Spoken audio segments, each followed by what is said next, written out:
Stop singing with your head. Start singing from your soul. I'm Brad Chapman, and this is a Radical Vocal Breakdown. Let's go to work. Most singers think if they're on pitch, they're doing it right. That's why so many of them still don't connect. They're not getting standing ovations. They're not getting the heavy applause. You can sing every note correctly, and it still doesn't feel real. It could sound like a robot, maybe. After working on 24 platinum records and coaching Grammy-winning singers, I can tell you this shows up constantly. And Mayat's going to back me up on that as a producer. It's usually not a talent issue. It's not even primarily a technique issue. It's that the singer isn't hearing what's actually happening inside the phrase of these great emotional singers. If you can't hear those choices, you can't reproduce them. So what we're going to do today is simple. We're going to take a performance from Ella Langley, specifically Choosing Texas. Now, Choosing Texas has been in the #1 slot for a couple of weeks now. It just got bumped off by Olivia, but it's really a hot record, and the reason is because people are touting how organic she is, that she's not trying to put one over on us. She's not trying to hit high notes. She's not overly produced. She just sings from her heart, and everybody's just going crazy. Plus, she has 10 singles on the top 100 right now of Billboard. Not country, Billboard. So they're saying country's the new pop. So I'm going to show you exactly what's happening inside the lines. Not so you can copy her. We're not here for that. So you can hear why it works and start making those kinds of choices in your own voice. That's what we're really after. Because once you hear it, everything changes. You stop guessing, and when you stop guessing, your singing starts to feel real. All right, so you all can see that we have guests on today's show to really make sure that everything is clear and concise for you to learn from. We have Mayat Hotep, record producer, Grammy member, with his artist Monae Reese. Thank you. And then we have Olga C. She's going to do some demonstrating for you. So the whole idea here is that you understand how the Sing from Feel Mastery System works and how it can help you become a great artist. And we're using Ella because she's a great artist, and that's what we're after. Okay, let's talk about one of the ways that we all learn how to sing that hasn't been really working that well. Let me explain why. So you're looking at the colors behind the white piece of paper. That's Ella's feel, that's her emotion, that's her color. However, you've got a piece of paper over it, and you're drawing a line with your hand there. That's what it's like to sing along with Ella Langley and not really hear what she's doing. So today you're going to learn how to actually listen and repeat and do what she's doing so you can make it part of your own. The next part of what happens that doesn't work really well is sheet music. And we run into this in the universities and with voice teachers and musical, and put this up on the stage, I already did that. Anybody who thinks in terms of perfect pitch and perfect rhythm being what sheet music presents, this is their world and that's what they're doing, and that's fine. However, in the contemporary world, you will never hear a pop singer sing like this, and I'm going to play it for you right here. This is the piano playing the section of the song that Ella is singing, and you'll immediately know the difference between what this sounds like and what Ella Langley or other pop singers sound like when they sing.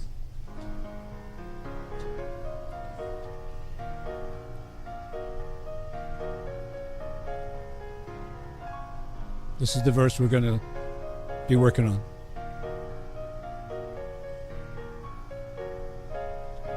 Right, okay, so yes, that kind of sounds like what Ella's doing, but it's not really what Ella's doing. Now, Ella did write it with a couple of co-writers, but the sheet music quite often is someone who takes dictation and they're classically trained and they just get in here and start making everything quantized and exactly on pitch and perfect rhythm. That's not the world you're in if you're a contemporary singer. And also, we are going to have Olga help us out with this. But one more thing, we're going to take a look at the reality of what contemporary singers actually do and why in their world they're perfectly on pitch and perfectly in rhythm. This is a software, it's called Audacity. Well, actually, this is going to be Melodyne. Okay, here we go. And we're on stage. Okay. This is a visual representation of a part of the song that we just listened to. So I'm going to play it just to remind you what we're doing. And this is Ella Langley all by herself. used a stem splitter to isolate her so that we can see everything that's happening without the other instrumentation getting in the way. Check it out. Guess he forgot about the Smoky Mountain rain. Old Hank Tim's the Memphis blues we used to sing. Now, that doesn't really sound like what we heard the sheet music sound. There's rhythms that are different, there's pitches that are different, and we're not really going to try to learn from this today because Audacity is the better tool. That's why I thought of that first. But I do want you to know that when you hear Ella Langley, because you've heard other people talk about, well, when you're a singer, you should be perfectly on pitch and perfectly in rhythm. When you hear Ella Langley, you assume that she is classically perfectly on pitch and perfectly on rhythm because that's what you've been told. She is not, and that's why this is important to understand. Now, the way this works is these orange blobs, that's what they call them, they're called blobs, represent the actual voice and the pitch it's on and the rhythm it's on. And as we go through this briefly, you're going to see that some of the pitches are a little above. We call that sharp. And this note right here, you're going to see a couple little boxes show up with numbers. I'll show you those. She's 20% sharp right here.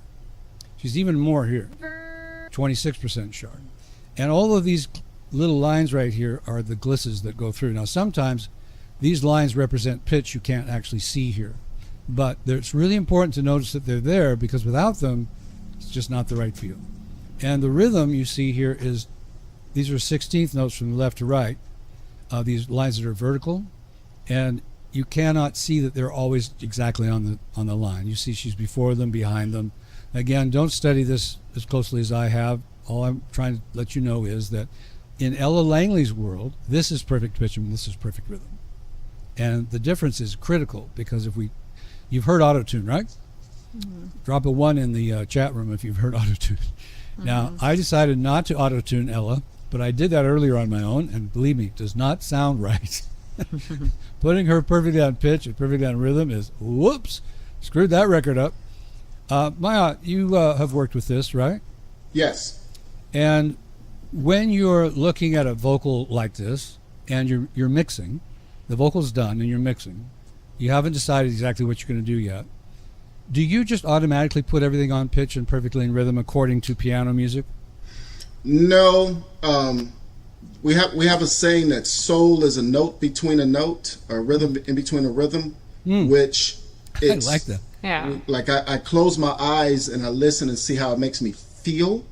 And if something's off, I try to adjust it to where it makes me feel something, feel what I need to feel, and then look and see what it actually is. And a lot of times I'm surprised. That's right on. Your ear first. Yeah. Yeah. We had a story about that earlier where a guy thought Maya was asleep when he was producing because he was listening. Yeah. There's a bunch of pictures online of me with my eyes closed, and Dave Isaac got me into that because if I'm looking at a singer, let's say they have the whitest teeth in the world, and I'm sitting there like, wow, like whatever's going on, that it can distract me, and we have to concentrate on what's coming out of the speakers. So if I close my eyes, I eliminate all of that stuff, and it allows me to get into what's going on. And literally, I'll sit there like for a long time doing that, and it does look like I'm asleep. I haven't fallen asleep yet doing it. Oh, I'm sure. But as I get older, there's so much to hear. As I get older, I'm sure I'll end up snoring or something, mess up or something. But yeah, I try to eliminate all the distractions and get into the nuances of the vocal, because when they play it on the radio or whatever, that's what's going to be there. That's what they're going to hear. Can you tell us real quick a little bit about Dave Isaac? Yeah. He if you look up Motown vocals Dave Isaac, you'll see him and one of the Dozier brothers. I think it's Reggie Dozier. They're talking about it. One of the things he got me into was having an artist sing from beginning to the end, because there's a difference in performance as you sing a song from the beginning to the end, from top to bottom. He started out, he's from Detroit, and as a little kid he was out there seeing stuff and experiencing, and for me he is a wealth of knowledge and experience, and he looks at stuff different than I do, and he's a trusted source where I can come to him with all of my whatever, and he'll say, well, have you thought about this? And well, we did it like this and try like this. And I've ended up by trying the stuff that he says, without me being some super experienced person at it, the simple method of doing the stuff he says ends up getting me a total different result. That's what what we say is dope. Where we were at a Khalik Glover event, and it was years ago, and I was helping everybody, and Dave Isaac, Dave Hampton, and Khalik said, well, what do you want? And I was like, me? Oh, no, hold on. Anna Rams. And I didn't know. What do you want? And I told them I want to learn how Motown did what they did with the artists, with the emotion and this and that. And they said, okay. And that started the path. And Dave Isaac has been showing me that stuff. He's worked with Anita Baker, Whitney Houston, Rochelle Farrell. Wow. If anybody knows those Rochelle Farrell albums and how she sings, he's an icon when it comes to engineering and working with the artists and getting that sound. There's a lot of people that you may not know, that might not have the face where they're being presented everywhere, who are some bad mofos, as we say. The household names, they're not the household names. Yeah, he behind the scenes with us he is, right. But to the public, they might not be. But if you get in a room with them and they start doing their kung fu, you're gonna learn, so you're gonna realize what's going on. And he's one of those guys, Motown guys. And he's a great guy. He worked with Keisha Cole too. Right? Yeah, Keisha Cole. Yeah, what'd you say? I was saying I've had conversations with him too. He's a really great guy.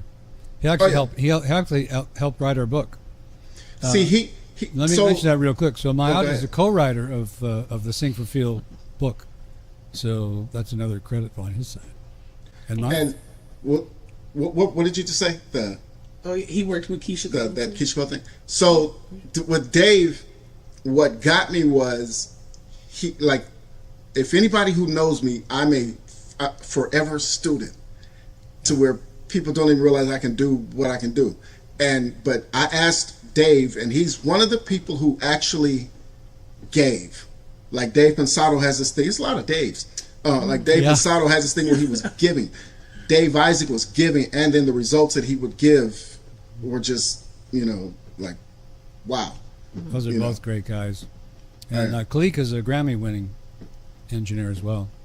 Oh, yeah. So just real quick, back to Melodyne. So do you use an engineer on the editing, or do you do it yourself? I quit touching that stuff. Okay. So, I taught my guys. Right. And then I went down the rabbit hole of sing from feel. Yeah. Because Melodyne, sometimes it'll lie to you. Well, I don't know about the newer updates. They keep updating and making the product better. But if you just look at those lines, it'll mess you up. Yeah, you gotta always use your ear, guys. Everyone out there is listening, always use your ear. And of course, I know how to use it, but I'm trying to get that result from her or Olga, and then that stuff we would try to make it to where we would make minor adjustments, if anything. All right. So when they move the pitch, which everyone they can do, so you can move it like that, right? When they move the pitch and it doesn't sound right, then you have to put it back, right?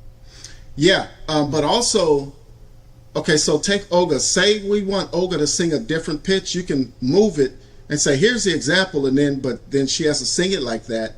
You could use it like that, where you can change how it changed the performance, and then she listen and say, oh, that's what you're trying to do. So like me, when I sing, voice. When I sing, I sound like a hurt dog. And we always make these jokes about it. Well, and you never let me hear that. Hey, I want to hear that. You're welcome. You're very welcome. But so if Olga sings and then I have an idea and or some producer, whatever, makes an example with that, all she has to do is listen and she'll say, oh, that's what you're trying to do, versus when I'm singing sounding like a hurt dog. Yeah.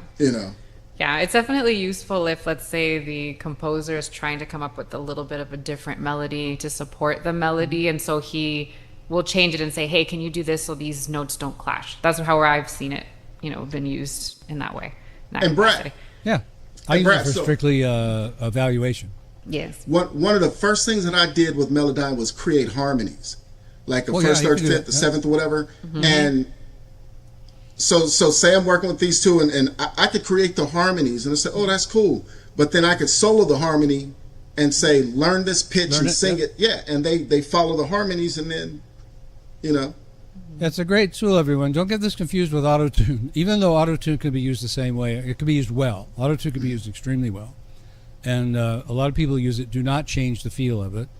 But one of the things that you'll see if you watch a Melodyne demonstration on YouTube is someone who tell Melodyne to put everything perfectly on pitch and perfectly in rhythm, which is what I did. And it sounds pretty bad.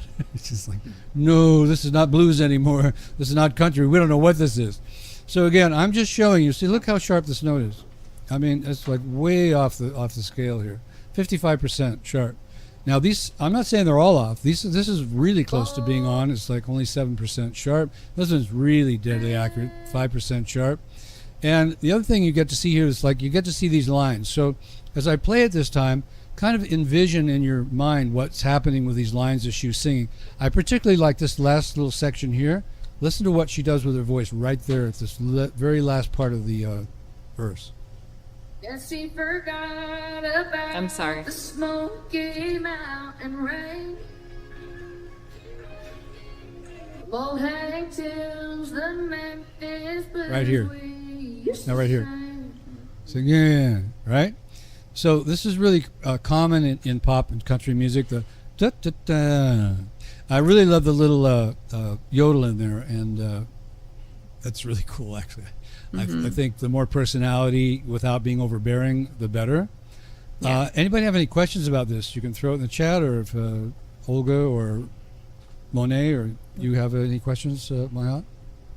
I don't have a question, but we obsess Yeah. over these little things. Like you said, that little thing going down, that's a different feel than it going up to where, like if it's aspirational, you're reaching for something in the next sentence, or how it's setting up the next sentence, or the feel of that next to the notes that are going on at that time or that are about to go on, it really affects. But the listener wouldn't sit there and, they wouldn't care. They're just affected by the result. And the real thing is to do things that affect the listener. Yes. That's actually what I'm focusing on, is what's going to make this listener get this, affect a listener the way I'm wanting them to be affected. Absolutely. Again, all comes down to the ear, and record producers quite often don't even want to see the singer. They don't want to be influenced by the body language, or by what they were wearing that day, or whatever. They just want to hear it so that they know when it comes out in the headphones for other people that the feel is going to be there. We've had just a couple of comments. So I don't know what a question mark means. So if you're still there at your _KYV, you can expand on that.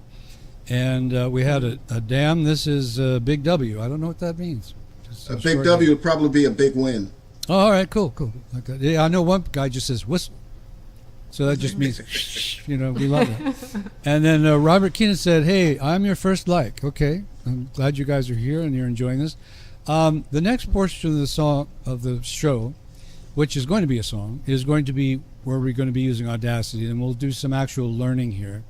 Now, those of you who know ahead of time to wear headphones and use a mic and also have a player where you've selected your favorite piece of a song, a verse or chorus, and that you can slow it down with your player.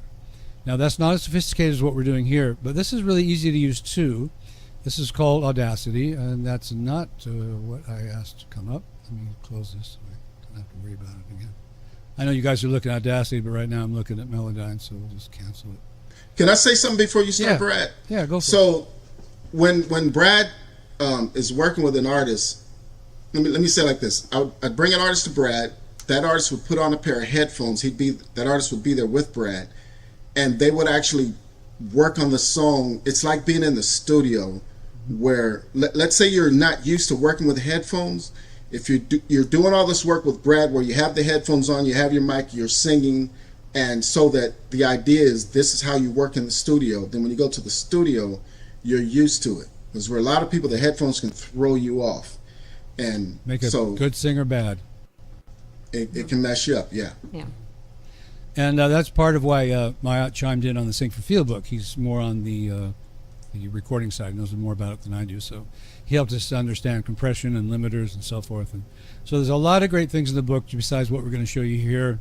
And recording equipment, microphones, headphones, all that kind of stuff is talked about in ad nauseum. Not exactly, but enough that you know what you're talking about after you read the book.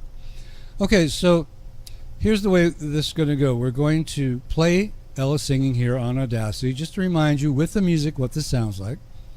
Then my wonderful student Olga is going to show you what it sounds like to sing this same line, just the second half, not the first half, in perfect pitch and perfect rhythm, so that classically concerned. Now remember, there's two worlds. Classical, that's sheet music, that's choir, that's musical theater, that's opera. That's their world. That's great, man. I don't try to interfere with them. I hope they don't try to interfere with me. But our contemporary world is different. And so we have different, what you consider perfect pitch and perfect rhythm is different.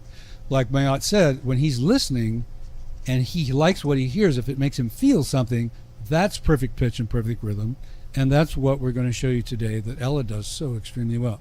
All right, so we're just listening one more time just to kind of remember what's going on here, because people are coming and going, I know. This is a live performance, by the way.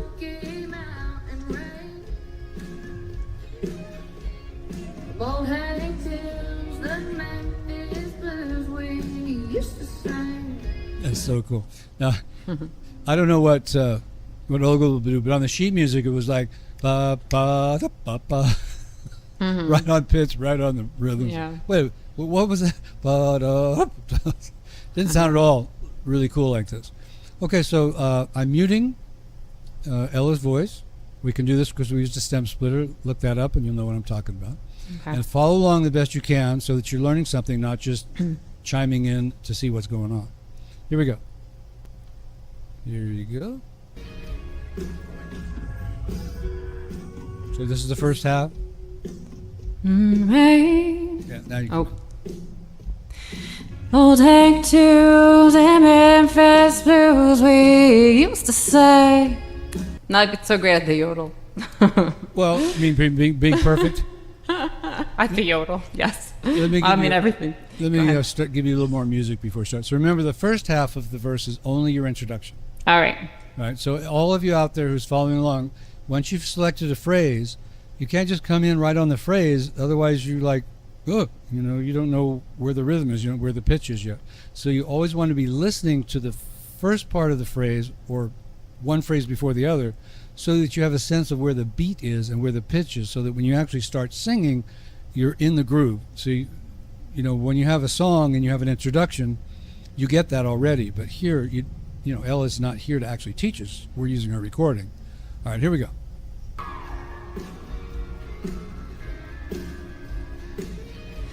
I guess he forgot about Smoky Mountain rain. And holding to the Memphis blues we used to sing. Okay. So that was closer to the classical style, perfect pitch and perfect rhythm. Olga has also worked it with Ella, and I'm going to show you how that works now. The learning process, without going into more information than you need, slowing the track down is very similar to what people use when they want to research a video and they want to see how the athlete is moving or how a hummingbird's wings are moving, because when you see it in real time, you can't really get it. So what I do here is I just go to Effect, and I'm going to click on Tempo. You can't see what I'm doing right now, but you will now. Now you can see it. And we're going to go minus 25%, which is arbitrary. You might decide to go minus 50%. All depends on what you're learning. If you're trying to learn an Ariana Grande lick or a Christina Aguilera lick, you may want to slow it down 70% to get every individual note. Now, if you're a male trying to sing the song, you can also change the key in here. And again, all that's in the program. If you buy the Sing for Feel Mastery System, we'll show you exactly how to do this. So I always preview just to make sure I've got something close to what I'm asking for. Here we go.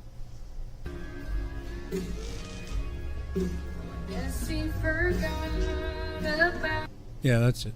All right. So Olga is going to show us what she did at home. So without having her spend hours showing us, because nobody wants to be here that long, she's going to kind of do a shorthand. So she's going to listen once or twice. That's what she did. But at home, she probably listened. How many times did you listen the first time at home? Slowed down. Slowed down, I would say, it broke down in 2 days, I would say. Like 17 times each time or so, maybe, yeah. And wasn't it cool that on the 17th time you heard something you didn't hear on the 5th time? Oh, yeah. Yeah, there's always something. Yeah. Something new. Yeah, it's like, wait, again, this kind of music can't be categorized the way classical music. You can't write it. You can't. You can put it in sheet music all you want, but it's just not going to come out because it doesn't work that way.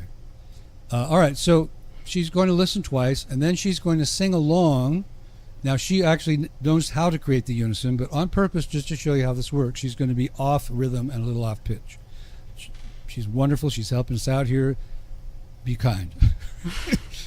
I know I am. All right, here we go. So I'm going to bring Ella back in on the track. There we go. There she is. Okay.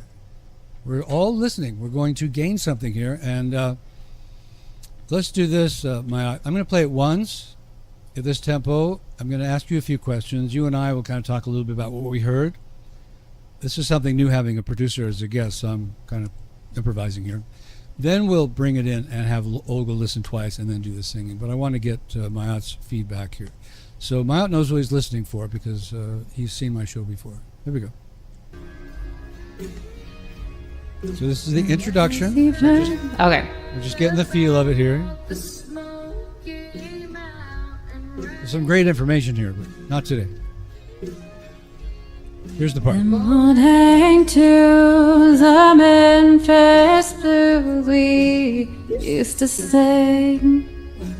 See, so she's close, and she got something out of that because she already knows what the unison sound like, and it helps her understand. Now when she goes back to listen, which is what she would do next, she would listen again, maybe 5 or 6 times, and then go back and sing. And when she feels the unison is really good, then there's multi-track recording, which we'll get into. But I want to get Mayat in here.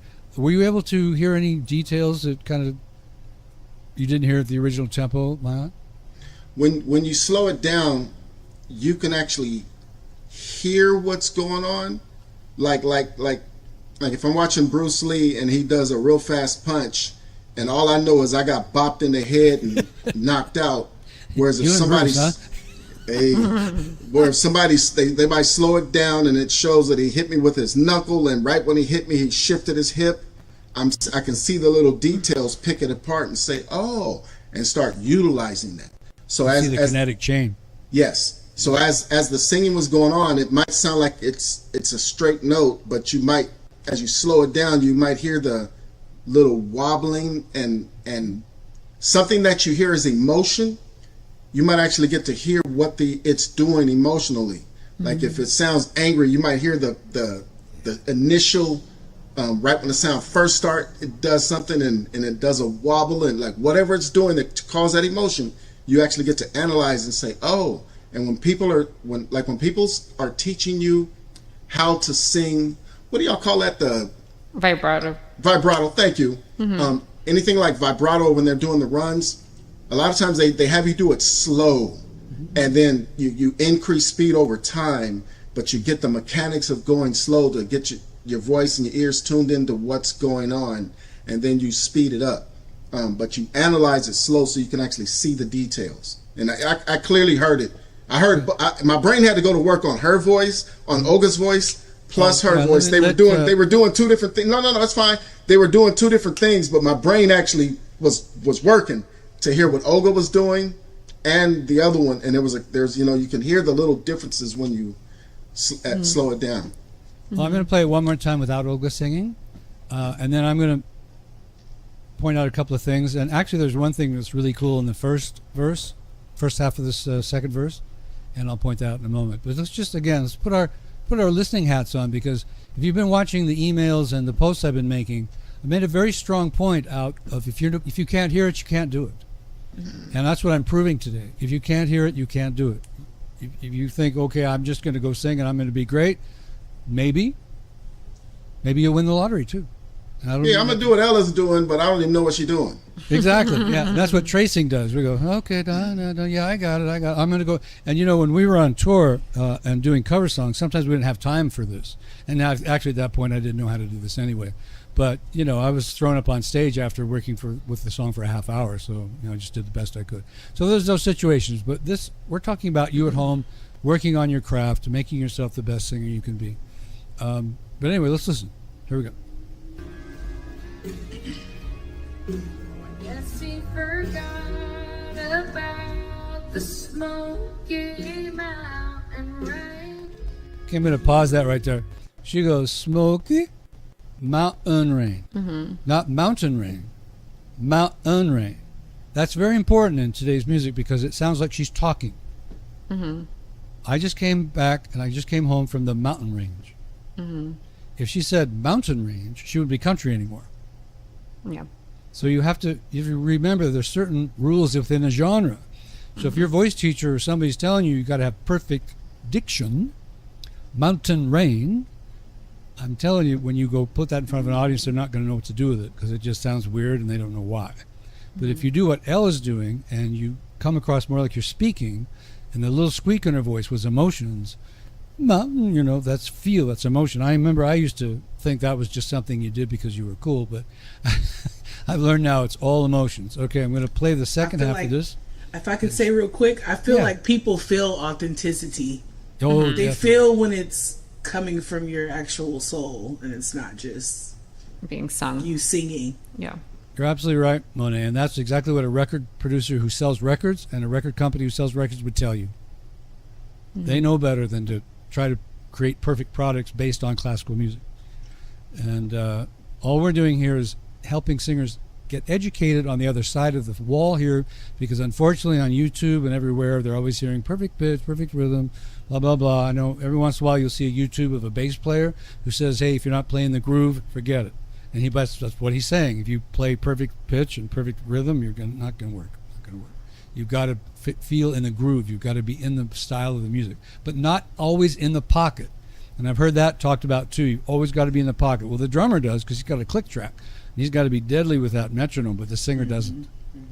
You can be in the pocket when it feels right, but you don't have to be in the pocket all the time, right? Right. Here we go. Listening. Oh, it's going to start over. You get two, my aunt. Forgot about the Smoky Mountain rain. Bold hang tunes, the Memphis blues we used to sing. And then there you go. Sang. Not sing. Sure, pull up the lyrics. You'll see it say sing. She didn't sing. She sang sing. Right? So again, she's staying true to herself. She's staying true to her world. And just one more thing about her. If you do some research on her, the whole recording world right now is talking about how authentic she is, how original she is, and that's why I'm going with her today, using her as this demonstration, and how she's changing the face of pop music. Okay, Maya, your turn. On the authenticity, number one, we would study to see what a person's doing so we can add to our tools. But if I, as a producer, am wanting, say, Monae to be authentic, I have to start asking questions to find out who Monae is and does she know who she is, because she might do like Ray Charles and be mimicking everybody else when it's time to do her personal performance. And on her personal performance, who is Monae? What would Monae do? Like if I start choking her right now, and she can fight. I start choking her right now. Whatever she does in that reaction is going to be some real Monae stuff. Even if she was watching Bruce Lee movies with me. She's the one who hit you in the head, not Bruce. And that's what we want. It's like I said, like when I was working with Olga. If I listen, y'all, if y'all ever produce Olga and you guys are working on a song that has anything to do with family, dig into that and watch Olga. Yes. Dig into it and watch the feeling of the singing change. She loves her family. You know. Yeah. Oh yeah. It's clear. You know. But you'll start getting some Olga stuff because she changes inside the emotion. So we want the tools. Like when I listen to this singing, it's like, yep, like all that. I'm like, I'm feeling it slow. Like look, like ew. I know, make your body jump. Make you want to giddy up. Yeah. Yeah. And that's not something that's necessarily on the chart, as Brad would say. That's her. Yeah. It's the only place you can learn it is from her. Mm-hmm. Yeah. But see, then Monae would have to. It's okay, Monae. Who's you? What you gonna do? Mm-hmm. You know. Yeah, we'll get to that on the Sing for Feel. Did you happen to notice anything that particularly grabbed you besides the that Ella did? Me? Yeah, when you were listening. There were. Yeah. Go ahead. Yeah. Whatever. What other details that people could learn from you, now that you've heard her? Well, every little section had she sounded like her, like every little section. I'm drawing a blank on like what she did when, but like, wait, play it one more time, Brad. Sure. Play it one more time. I'll show you. See, now what Maya just said here is what I want you all to remember. Play it again. Listen again. Guess we forgot about the Smoky Mountain rain. Both hang tunes, the Memphis blues we used to sing. So when you talk about like what we call quantizing, putting it on, even the say the letter N, like in Nancy, she could do it a quick one or hold it out, and like we'll actually do drills where you'll sing and practice the as she's singing. It's not some computerized thing. The way she says words, like when she says fur. Yeah, and that was one of the first things that my first voice teacher told me never to do was say See, and then if you don't, then you eliminate possibilities, emotional possibilities. But there's an artist, Mace, rapper. If people go back and listen to Mace's hits, like say with Total, the Beatle hit, and he's like an 8th or 16th note right after. So it's like, well, hi. Like the hey, babe, like it's right after, it's not on, and we'll play with the rhythm of it's push and pull as to where something is. And to tell you the truth, Brad, I was working with you, and you had said that one time an artist was just on too much, and you're like, you don't shift forward and backwards in time. And I was like, oh, and I went around, I started listening for that. And that's how I caught Mace. What's the song, Woman? It's Gladys Knight, Natural Woman. Oh, you're Aretha Franklin. It's Aretha Franklin. Now maybe the other girl did Feel like a nat. It's Aretha. Yeah, we did. Okay, Olga and I did her. If you go to my YouTube channel, you can find we did that song. There's nothing about that song where she's singing where she's like on, and she's quite sharp. Right. She was really wild. She was actually above the note quite a bit, which my aunt and I talked about. It's probably because of the excitement, of the live performance, the adrenaline. But you didn't hear it as sharp. You just said, wow, that sounds great.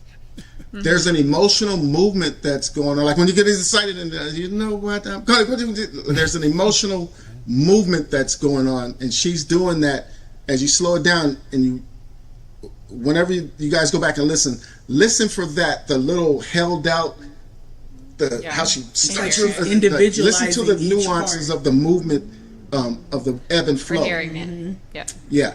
And just so everybody doesn't panic at this point, like Mayat said, eventually you do speed this up and do it at the original tempo, which we'll do as well with Olga. Tony Silva has just joined us and said he's loving this. So Tony, be sure and ask Mayat questions in the chat. Learn from the man. He's in the trench all the time. I'm coaching all the time with singers, but Mayat's in the trench, really trying to get something that he can put out there on the marketplace. So it's great to get his opinion on all this. Hello, Tony. I do bite. Yeah, he does. Yeah, you gotta watch it. And actually, now Tony's handle here is Jack Wolf, so be careful there. Hey, there you go. Okay, so excellent. So what we're going to do next is what Olga worked on her own time was creating a unison with Ella. Now we've said we don't want to copy Ella, so what's the point of you doing a unison? Yeah, I'll turn that over to you, Olga. What do you get out of doing the unison? I feel like I'm able to get into her soul a little bit. There's like this gentle anger. Like even that little, you used to say, like she's just like, ugh. Like that's her way of like, you know, her attitude. She had an attitude and stuff. Yeah. She did not like this guy. Yeah. Sad. Then the breathiness at the end of some of the words, I appreciated and was able to kind of get into what she was feeling and how she was expressing. And I think overall, studying the artists and what they use and their flair, you know, I guess it helps to, for my own artistry, helps to kind of, when you amalgamate all these things together, it can create a whole new thing, right? So if I'm trying one certain genre, then I can kind of add a little bit, a hint of this and a hint of that. So studying all the artists is so important. So yes, that's what I got. I don't know if I answered the question. No, that's right. Yeah. And I almost hate to use the word automize in this context, but what we're doing, or what Olga's doing, or anybody I'm teaching to do this, or when I've tried it myself, is I'm automizing my subconscious with Ella's information. Then when I create my own stuff, Ella's influence is flying out of me. I don't even know that that's happening because I've automized it.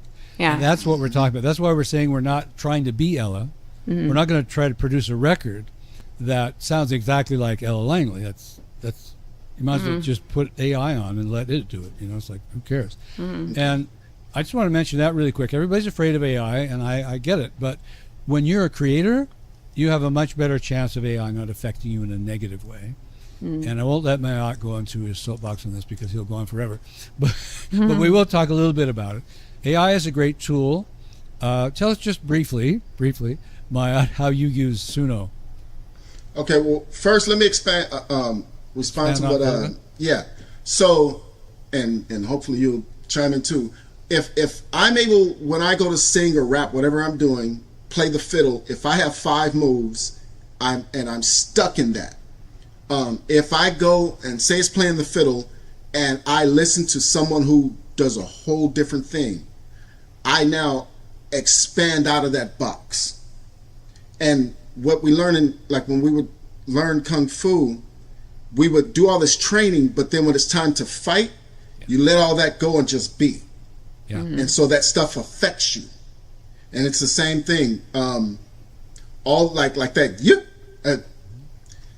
That might simply open up somebody's brain. Even if they don't do that, it might make them realize, oh, I can just do whatever. Like, yeah, like you just said, whatever. Yeah. Yeah, absolutely. Yeah. That's where those things come from. They come from our speaking. Yeah. And you, anything you want to say before we go on that? Now on Suno and the other programs, like we've got a lot of people out there who are hating it. Yeah. I have literally, for those who still think I'm really young, I'm 57 years old. I just let everybody, they were thinking, let them keep thinking I was that young. I sat and watched over and over and over as the new technology came in, the disdain for it. Like when I first got it was an EPS 16 Plus, and I had 2 of them. What were doing? What is it? It's a sampler. Okay, sampler. It's a sampler.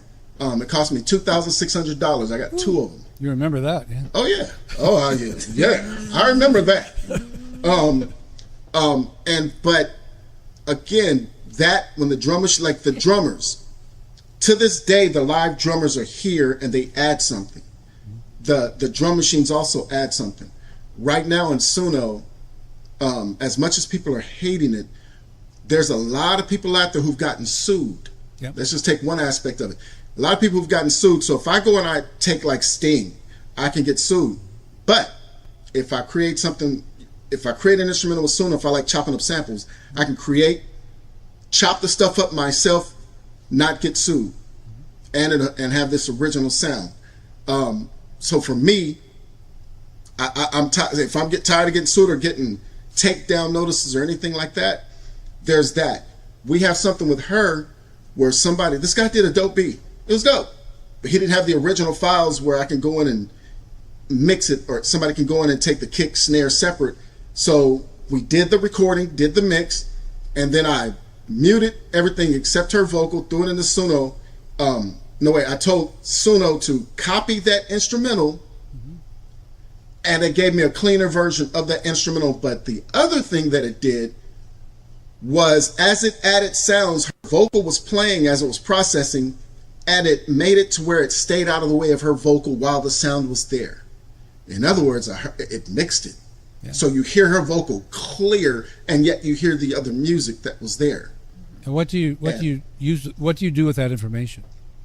How does what do you mean?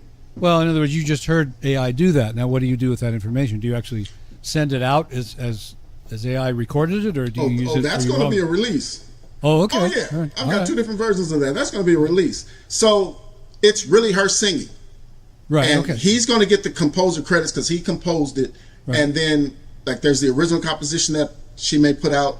And then there's that, which is like, if I give you sheet music and you remake it, you still. But all this hate for it, yes, there's reasons to hate. There were reasons to hate the drum machine. Sure. I'm telling y'all, I'm one of the people, I'm realizing so much stuff from working with Suno that I'm running forward with it. You're using it to become a better creator. That's what I'm saying. Oh, yeah. Not to do all the creating for you. Right. Yeah. Not so, like, because hey, then make a AI Justin just Bieber replaces song. you. Yeah. I did a song and like when me and Olga we were working, we did her song country, Yeah. R&B, pop, all kinds of different versions, and you're sitting there like if you're stuck into thinking that your song has to be done a certain way, it is an eye opener. And then it's like how I could perform it this way, I could perform it that way. It's like having a great co-writer. Yeah, and your own, like, I think of it also, it's like having your own studio band there at any moment you want them to play something for you, to see what it feels like, to see what's happening. But the creative side is where the singers got to stay, is kind of where I was heading. Was if the singers don't stay creative, then AI can just boot them out. Mm-hmm. So even on that, so there's a lot of singers or artists of any craft who don't really go all in. And so here comes AI, and it is like, this thing has beat me. I better step my game up.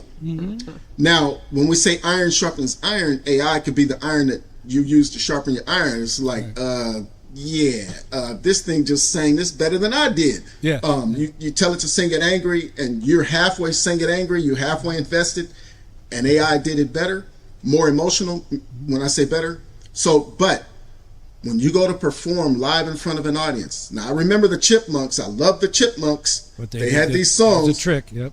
But when you go to sing live, we still want that human connection. Like when I see a live drummer, it blows me away sometimes. It's live drumming stuff, just like drum body beats. Language, yeah. Yeah, man. So if you have a singer, okay, so a song comes on and says, "I love you forever," and "Come here, baby, give me a kiss," and it's like, oh, that's cool. But then let someone who's attractive stand in front of you singing, look you dead in the eye, and say, "Ooh, I love you, baby. Come here, give me a kiss," and like lean towards you. Man, that's a whole different reality.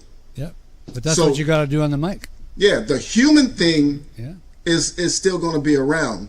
I'm encouraging everybody to embrace it because literally you will learn and grow. I have zero fear of AI. I'm loving it. And I want to talk a little bit about songwriting today, and it's a great tool for that. You know, those singers who are learning from Ella Langley here, learning to be creative, learning to do your own thing. Suno can be a great structure to work with. Yeah. To help you, because like you said, it doesn't sing, it doesn't play the instruments. He writes lyrics. He writes, he knows melodies. So when AI plays things back for him, that just increases his creativity. What, exponentially? Yeah. Well, if I have to get up at 3 a.m. and I need a singer, if I call either one of these two at 3 a.m. and their phone actually rings, I'm gonna get some talking to the next morning. Yeah, you're not Quincy Jones. You can't pull that one. Yeah, but with the AI, I can actually demo multiple different styles. Like I can say, I want to see what it sounds like saying happy country.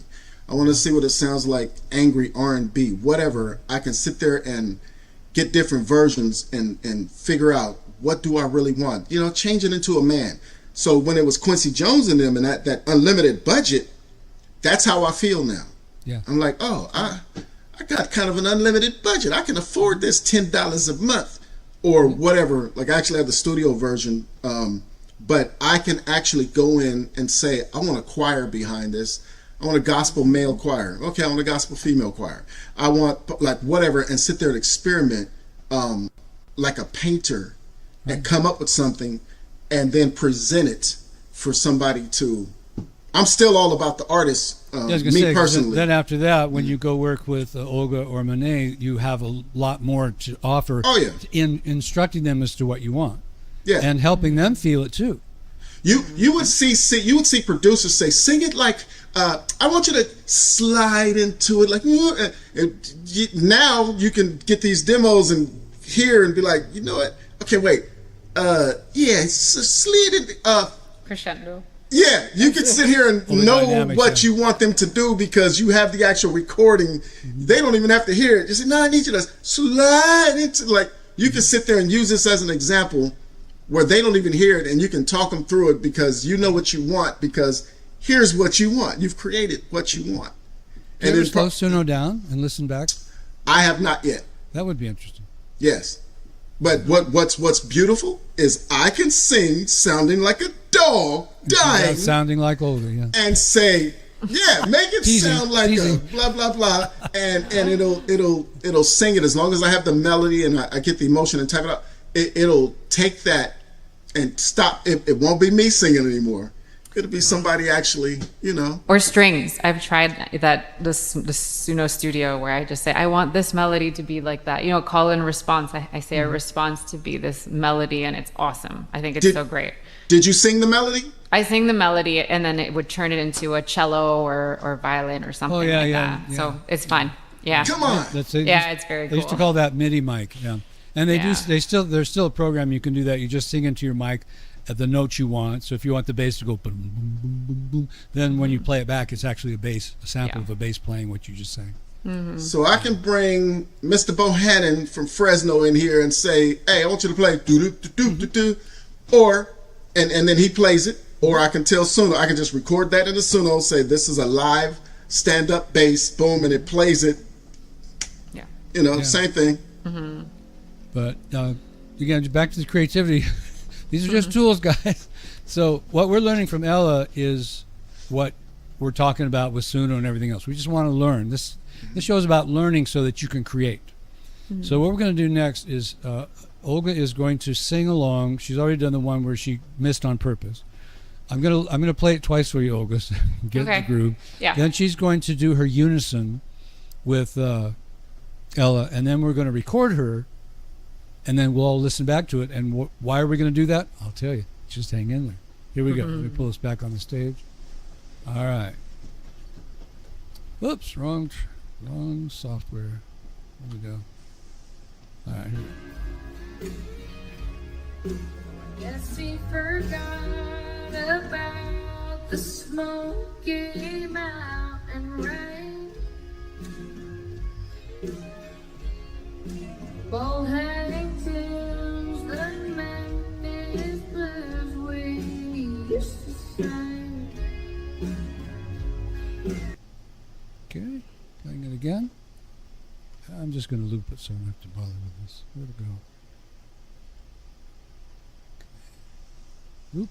All those different inflections. There's an old comedian who used to say, I got a million of them. She's got a million inflections, but we're not trying to say it's going to be hard to learn this. You just have to do the listening. It's not really. You can actually say if you've got ears and a voice, you can do this. You don't need a book about it or anything like that. You can do it just by listening. But the Sync for Feel book saves you a lot of time, and the Sync for Feel videos save you a lot of time. Here we go. Guess he forgot about the Smoky Mountain rain.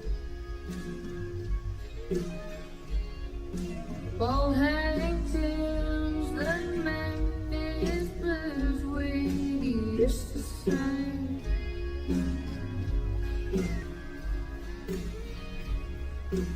Guess he forgot about the Smoky Mountain rain.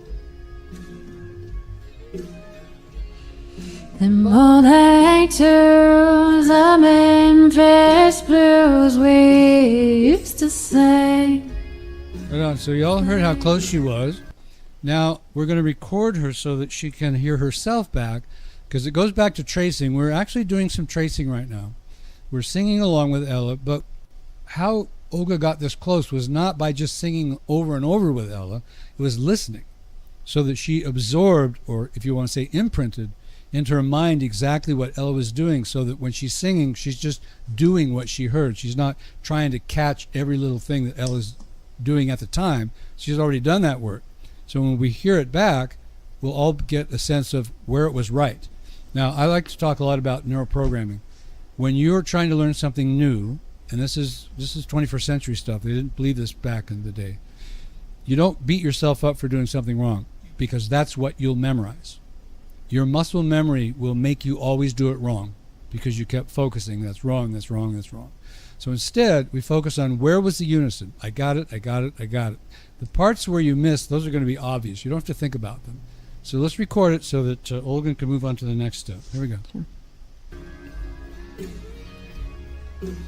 Guess he forgot about the Smoky Mountain rain.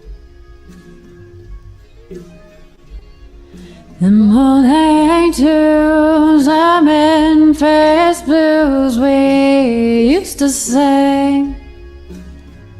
Okay, let's listen back to that. It's interesting. I have to admit, I am having some trouble hearing it, but I can turn it okay. up for you. Okay. Yeah, so next time we'll do that. I just want to make sure that my settings are right. Black hole device is 16, and then the recording device is 64. The audio settings are correct. I think I can hear. I think it's more my voice in there, but it's okay. Yeah, well, this is what one of the things that everybody learns by using headphones and mics is how to mix things. Mm-hmm. But what we do have another thing that's happening. We have my audio in here. I'm not sure if it's affecting Audacity or not, but it doesn't matter. We're all here to learn. We'll figure this out. Okay, we're listening back. There we go.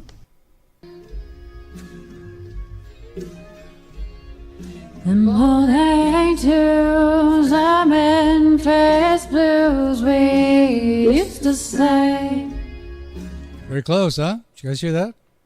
I'm going to turn Ella up a little bit louder. Let's listen to the unison. Now, unison is when two singers can't tell who's who anymore. Olga doesn't know if she's Olga, and Ella doesn't know if she's Ella. Of course, Ella is the recording, so not quite the right. But when they're together, we can't tell the difference, and that's how you know when a unison is. We're listening again. Monae to the Memphis blues we used to sing. Okay. So she learned a lot from that because she got it mostly right. That's what we're here for. Now, the next part of this demonstration is, what is she going to do with this? We've been talking about you need to be yourself. You need to be an artist. How are you going to handle that? Well, we're going to do what we did earlier. We're going to mute Ella's voice, and I'm going to put it back at the original tempo because Olga has figured it out at the original tempo. So this is a demonstration of how that works. Let's undo this track remove. Just a couple of things here. And there we go. Undo tempo. Okay, so with the stem splitter, we've been able to remove Ella. Now, I'll play Ella a little bit for you, Olga, so that you know what's happening, and then I'll mute her just before you start singing. Okay. We found that works a lot better. So this is like a lesson for everybody. It's a lesson for Olga. It's a lesson for me. It's a lesson for you guys tuning in. It's great, man. We're learning something that is not taught by anybody else that I know of. Here we go. Guess he forgot about the Smoky Mountain rain. Them old hang to the Memphis blues we used to sing. Something like that. Oh, exactly. Yeah. Did everybody hear the difference? Drop a 1 in the chat box if you heard that she didn't sound like Ella Langley there. I mean, a little bit, right? I think I got into the groove at like near the end as I kept going with the song, but All good. Yeah. Yeah. Now, of course, if we were actually trying to create a recording for Olga to sing, we'd spend a lot more time than this. You know, this is a lesson rather than an actual production. But you know, again, and Mayat mentioned other ways of when you're in the studio using different tools to help the singer. So this is just one thing that you could do on your own time and get your own feel. And then, of course, what you do then, and I'm going to go ahead and record you doing that this time. This is what Olga's next participation would be. Here we go. We're recording you, Olga. Here we go. Guess she forgot about the Smoky Mountain rain. Them old hang tunes and Memphis blues we used to sing. Cool. Now we're listening back without Ella there because we're only interested in what Olga did. Now what Olga's going to be doing here, I'll shorten this playback. She's going to be listening for what she liked and what she didn't like, what she might want to change. Them old hang tunes and Memphis blues we used to sing. So different riff, different timing. She didn't do the, right? Because she doesn't want to copy exactly what Ella did. She heard it. She thought it was cute. It was great. It's in her mind now. So what do you think, Olga? I don't know, because this second verse, I feel like I can start getting into a little bit more. So sure. I'm in terms, I guess the way that it was recorded with Ella is more just very forward and light. Mm-hmm. But I feel the need to just go out a little bit more to maybe have a little bit more volume or intensity, I think. Yeah. Excellent. Yeah. Can I say something real quick? Yeah. Brad, just let me say this first. Oh, so now we're going to be kind of getting into what Sing from Feel is in production sense. And again, Mayat uses it extremely well, so his opinion is very valuable. So please go ahead. You know what's dope about this, Brad? When you know the thing, like say you buy a red Chevrolet, whatever, and then you notice it everywhere. Yeah. All of a sudden, I'm used to hearing Olga sing, and when she just sang right now, there's little nuances that are in there that she wouldn't normally like. Oh, Olga, do you notice that you were singing with nuances? Yes, with like more country nuances now. Yeah, Or there's maybe little there's flat out little nuances, and they matter. Like if you go listen to "She's Out of My Life" with Michael Jackson, there's little, even breaths, like little nuances that matter big time, and you were doing them in this. So whereas you might think, oh, I made a mistake, whatever, I'm hearing these little nuances, and it makes, by you doing these exercises, you focusing on these nuances, your brain starts adjusting to that, to where even if you don't mean to, you might be somewhere walking, you might hear a flute play and you hear the nuances in the flute, or somebody might talk to you and you start hearing the little nuances in what they're doing, that type of stuff. And then as you sing, like I said, it expands your vocabulary. When I say vocabulary, not just what you taught, like your vocabulary as in what you're doing, your tools. Like you're flat out doing nuances, even if you don't catch that you're doing nuances. You're doing kung fu, even if you don't realize it. Okay. Awesome. Your opponent's on the floor, and that's all you remember. How'd they get on the floor? I don't know. So, we'll do that. We'll team up on poor Olga here. Actually, she's going to love it. So, Olga, what do those words mean to you? Oh, okay. So I had to use not imagery, but in my mind. So my husband likes bluegrass. And so I had to pretend that he forgot about those times that we would just listen to bluegrass in the car, So that's kind of what I started applying what you guys are teaching me. Yeah. What about the actual words? The actual words. Do they have any emotional meaning to it at all? Now, they may not. I picked this song, Olga didn't, so. Yes. I would say I wouldn't necessarily pick those specific words. Yeah, I would say.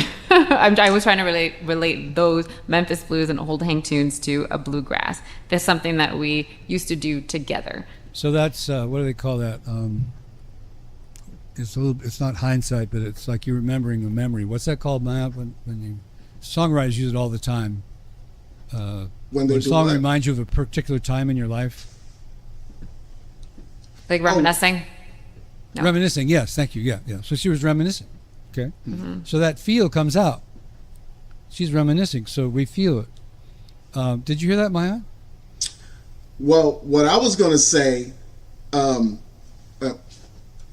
yes, but what I was going to say is, so, y'all, look at Olga's face, you guys. Olga. Yes. If she already knows. When it's talking about chase the blues away, if you were upset, what could your son or daughter do to chase the blues away? They can just start making silly faces, dancing in front of me.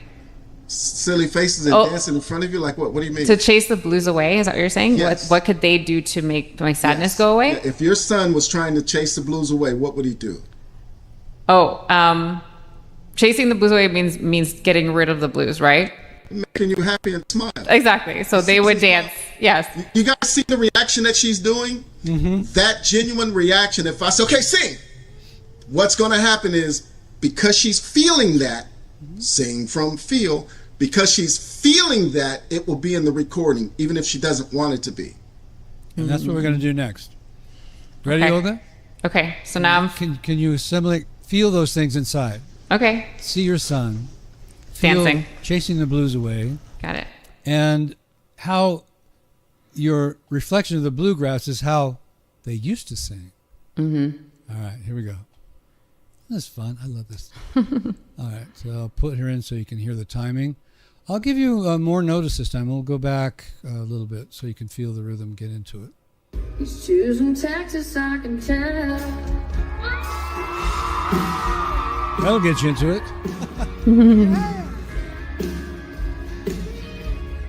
Guess he forgot about the Smoky Mountain rain. Them old hang tunes, the Memphis blues we used to sing. That changed. It did. Let's record that now. So now you can let yourself feel it even more differently. Because we're human beings, we're dynamic. Mm-hmm. We don't feel like we did 5 minutes ago now. Mm-hmm. Okay, so that's what recordings capture. I love the saying that a recording memorializes that particular time of your life. Mm-hmm. That particular moment, that particular feeling, it memorializes. Here we go. I'll bring her back in.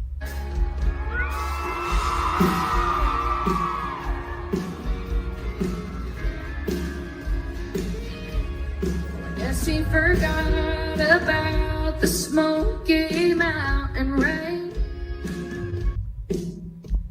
Them old hang tunes, the Memphis blues we used to sing. See, everybody, every time is going to be a little different. Mm-hmm. Listening back for Olga. See what you did?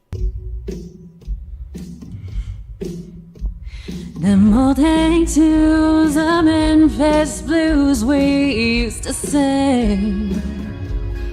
Now, this is where it gets really subjective. Because Olga sang it, she heard one thing.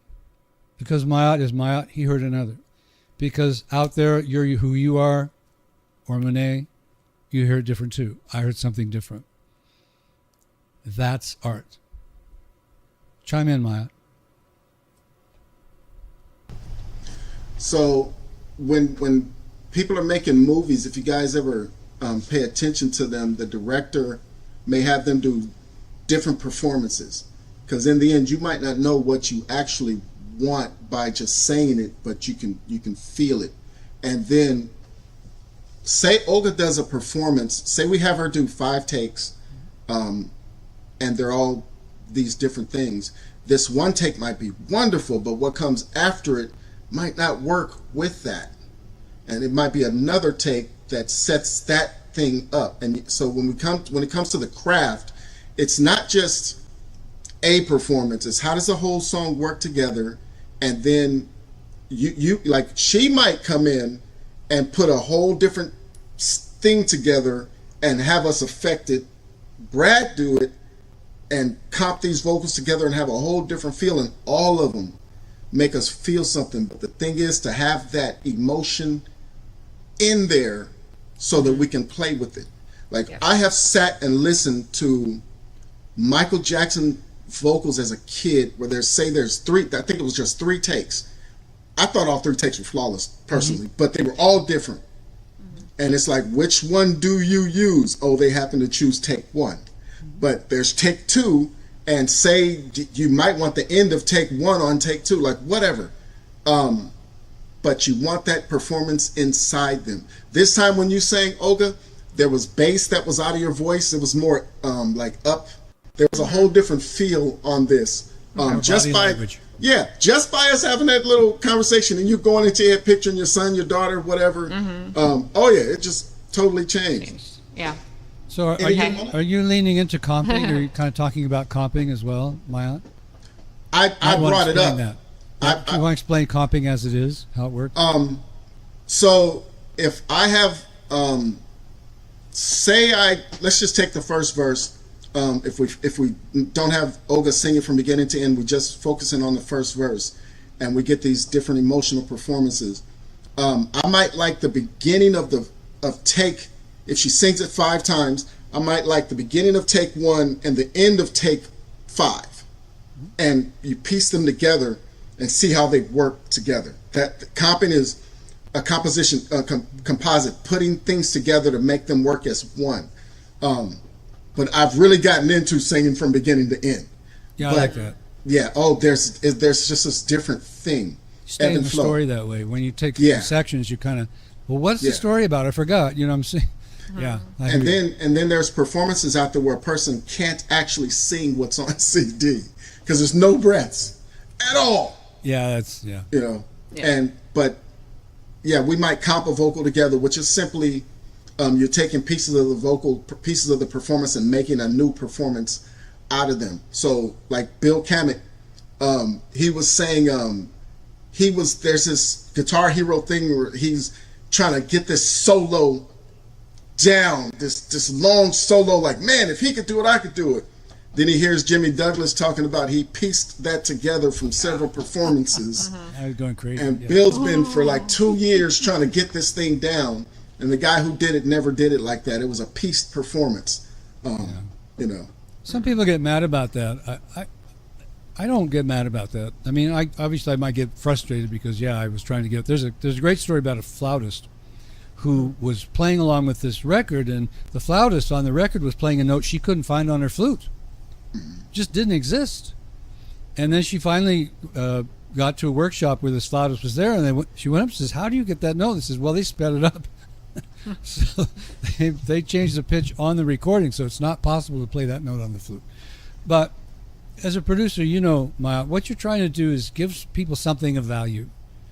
And I like to say, this is a little bit dramatic, but would you enjoy the movie Star Wars if they took all the special effects out of there just because you thought they were cheating?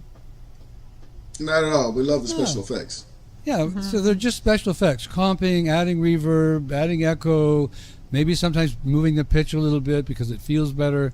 You know, you don't need to get upset about that. Just like, hey, man, they did it for me and I'm enjoying it. That's all you need to care about. And when you're the artist in the chair, you get to make the same choices. Now, there's another thing I want to ask Olga. So when you're working with Mayat and he's making all these decisions, do you trust him? Yes, I do. I really like having him as my vocal producer for sure, because there's a ton of other emotion or so many different ways of singing a song. You know, if he says, try to get into this character. One time he had me do an exercise where I had to be singing a song I wrote through my mother's eyes, through my father's eyes. And then one time he'd made me try to do it through his eyes, and then I got all like jumpy. He's like, oh, okay, I guess I'm like, so and it was just interesting because, just have to get into the emotion, and then it really does produce something different. So now what about when he starts the mixing? Do you trust him to do that? We actually haven't done that yet. We haven't done him mixing anything, but I know that he has a lot of feedback for mixing or ideas on how I can communicate. So how Mott has been helping me, I guess, develop to become business savvy, but also have the right verbiage to communicate to producers that I work with, because it's not just him that I've worked with, it's also other people, and he's helped me to network and meet these people, and helped me to express what it is that I need to express so that I hear what I want to hear in the end. So all my Pensado brother and sisters out there, from Pensado students, The people that I presently work for, they may have no idea that I know how to mix or anything. Like, now, and another thing on the reality is you've been lied to your whole life about music and entertainment. You've been lied to. If you go listen to stuff from back in the day and they're flawless, a lot of that stuff is recorded stuff that they're singing back to. Or was it the Monkeys? They session musicians. That's the marketing. A lot of stuff is a lie. The beautiful thing is when the truth walks in the building and actually sings to you, that will, so there's lies and there's truth, and we do it all. Yeah, and Ella's really about the truth, so I picked her. So what I teach, and I think I've mentioned this to you, Olga, is that once your vocal is done, like my yacht says, hey, I got what I want, you just go home and let him do his thing, right? Yes, I have to trust him. Yeah. Yeah. In the real world of the record production, if you go in there and you try to tell the producer what to do after you've done your vocals, you'll ruin it. Because the producer's job, and one of the things that makes a great producer is when this great producer hears something and really loves it, for whatever reason, most people love it too. Now, that's why you got to trust them. Say, look, it's not easy to let go though. No, sometimes. it's really hard. Yeah, when you hear it, you're just like, I'm Monae, because there are certain because I was in my head like, well, I kind of want to hear what the producer did and just make sure it's you got to get out. Monae, you got to get out of the way. Yeah. Because when you try to listen to yourself, it's like talking to yourself. It's a one-way conversation. Because you recorded it. You're the one who said the words. You're the one who said the emotions. Now you're listening back to yourself. It's like having a one-way conversation. It really doesn't sell well. But when you trust your producer, and that producer has a good ear for what other people react to, then those people are going to love what you just did. And you can just walk away. You just, okay, you're in control, or whoever's going to mix it, whatever. I've done my vocal. I've expressed my emotions. It's all there. You guys go for it. I'm leaving. I agree. That's why it's really important to do your research, and you want to really know who is mixing and producing your record. Absolutely. So you don't end up having to over-investigate. Yeah. If you have to do that, then probably it's time to scratch the project and move on. Pretty much, yeah. Part of being a producer is taste, but we don't always succeed. Like nothing is always successful, and sometimes like the artist might be right. Sometimes grandma sitting in a corner might be right. She has nothing to do with music. She said, baby, that second one is the one. They can feel it. Yeah. And the real test is playing it for other people. Like there are songs, one of the guys was talking about on a Biggie album, the ching ching cowbell was way too loud, and the whatever else is way too loud. But when that song comes on and I hear that ting ting ting, I'm hey, and Puff Daddy was right. Yeah. But mix wise, and so what you really in today's abilities we can go and do multiple presentations. And so I can actually do a presentation according to what Monae says, whatever, man, and then do one that I say, my wife, what do you say, and then play it for people, focus groups, and see how people, it doesn't have to be it's this way, we can do different versions. And back to songwriters have to do the same thing too, because they can't tell if they've written a hit, or even if they think they did. When they actually put it out there, that's the test. Do people like it or they don't? And if they don't like it, we go back to the drawing board. If they like it, hey, let's keep going, right? All the time. Both Mayat and I, being Grammy members, have been to many seminars where they've interviewed great songwriters, and that's what they tell you. They don't know if they wrote a hit. They don't even know how they did what they did. They don't necessarily have a strict formula. So they don't really know what's going to happen to that song until it's out there. And it's the same thing for the singers and the musicians. They can't be sure what's going to happen until it gets out there and you get some opinions. And then, if Myatt wants to go back to the drawing board and Monae wants to do that, they can do that again, or they could just say, hey, this is cool, we love it, this is what's going out. But it takes a lot of hours and time. So when you listen to a great recording and you think that you should be able to do that in 5 minutes just because you heard the record, what we're showing you here is that it takes time. Not pain, not suffering, unless you're working on that particular part of a song, but just do it. Just keep doing it. Just keep doing it. I mean, Mayat's a great example of somebody who just keeps doing it and doing it and doing it and doing it. And I've seen him grow over the last 10 years. He's just grown and grown and grown. He knows so much more. Sometimes he knows a lot more than I do because he's been having experiences that I've never had. So when we talk, we get to share. Oh, that's cool. You went through that. Oh, I've been talking about Suno ever since Mayat brought it up. I tell everybody about what Mayat says about Suno because it's great information. Okay, we have a treat. Now, Monae is a singer, which we've kind of inferred is that somebody that Mayat's been producing. So she's going to sing some a cappella for us of one of her songs, or one of the songs that Mayat's going. Now he's going to take over. Y'all see the look on her face? Does she know? And I was wondering what I was doing here. Yeah, exactly. He's going to coach her. He's going to coach her through this process of sing for feel, and you guys get to watch and see how it works. As long as Monae says it's okay. Now, if she says, no, I'm not doing this, we're all cool with that, too. We're good. Question. I had a song in my head. I thought about having you sing, but what's on your heart as far as actually singing? Like, if you could sing something that's yours. Sing We Will Always Be Together. Okay. Yeah, I was going to say, as long as it's yours. Okay. So real quick, Bill Withers, what was that song? Grandma's Hands. Yeah. Tell him what you did, since I was telling you so much about whatever. Tell him what you did to do that rendition that you did. So, the Grandma's Hands. So I wanted to cover Grandma's Hands, but I worked with the producer. His name was Tom Genius. We did an amazing job. We kind of studied like for hours the whole Motown sound, kind of the tricks that they were doing, what settings they were using, the presets.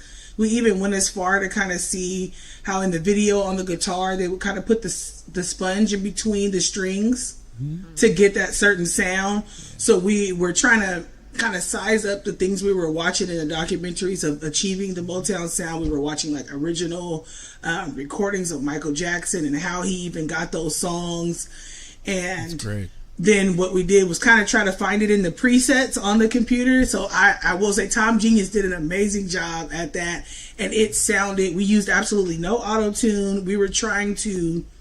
I was trying to make it a goal to sound as if I sang at the time Bill Withers was alive. If I were to do something at that time.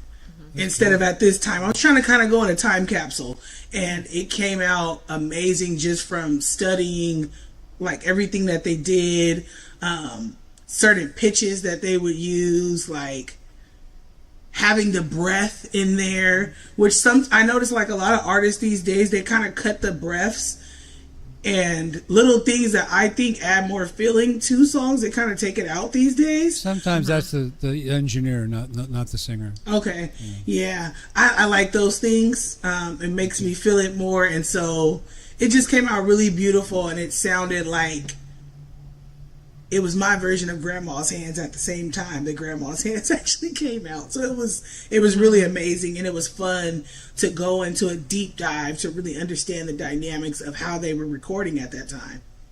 You just said something that I will humbly say that Vocal Muse as a product is not necessarily totally my idea. Musicians have been doing this, and record producers have been doing this kind of research for years. They, like you said, they want to find out how the guitar made that sound. They want to know. Singers, they just keep on singing. They don't know, they don't know what Aretha Franklin did. They don't know what Bill Withers did. They're just singing along. But when you do this kind of thing, it changes everything. That's so brilliant what you're talking about. And I remember as a guitar player, I used to sit down and try to get the licks just right, get the pick across the string to get the right feel. But as a singer, I was making the same mistake. I was just singing the song. I wasn't hearing all this stuff. So, boy, way to back that up. Thank you. Okay, what do you want to do from there? Now, on the just a little bit backstory, you guys, on the Sing from Feel. I had heard about Sing from Feel, and I had no idea who did it. I knew about Seth Riggs and what he was doing, but I wasn't grasping whatever, and I had lost. There's this thing where I went so technical, I lost my humanity. So I'm doing music, which is about emotion, and I had no emotion. There was nothing emotional. I was a computer nerd, like technical, and so this Sing from Feel, I wanted to learn about that, and it's crazy because we were Impensado students, and Brad came in. We were talking and stuff, and he's like, "I love these conversations." I had no idea this dude was the Sing from Feel dude.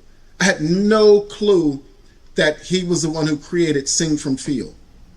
And he started helping me and developing. We did all these videos online where he was working with artists, and I ended up learning the Sing from Feel stuff without having any idea that I was with the actual man himself.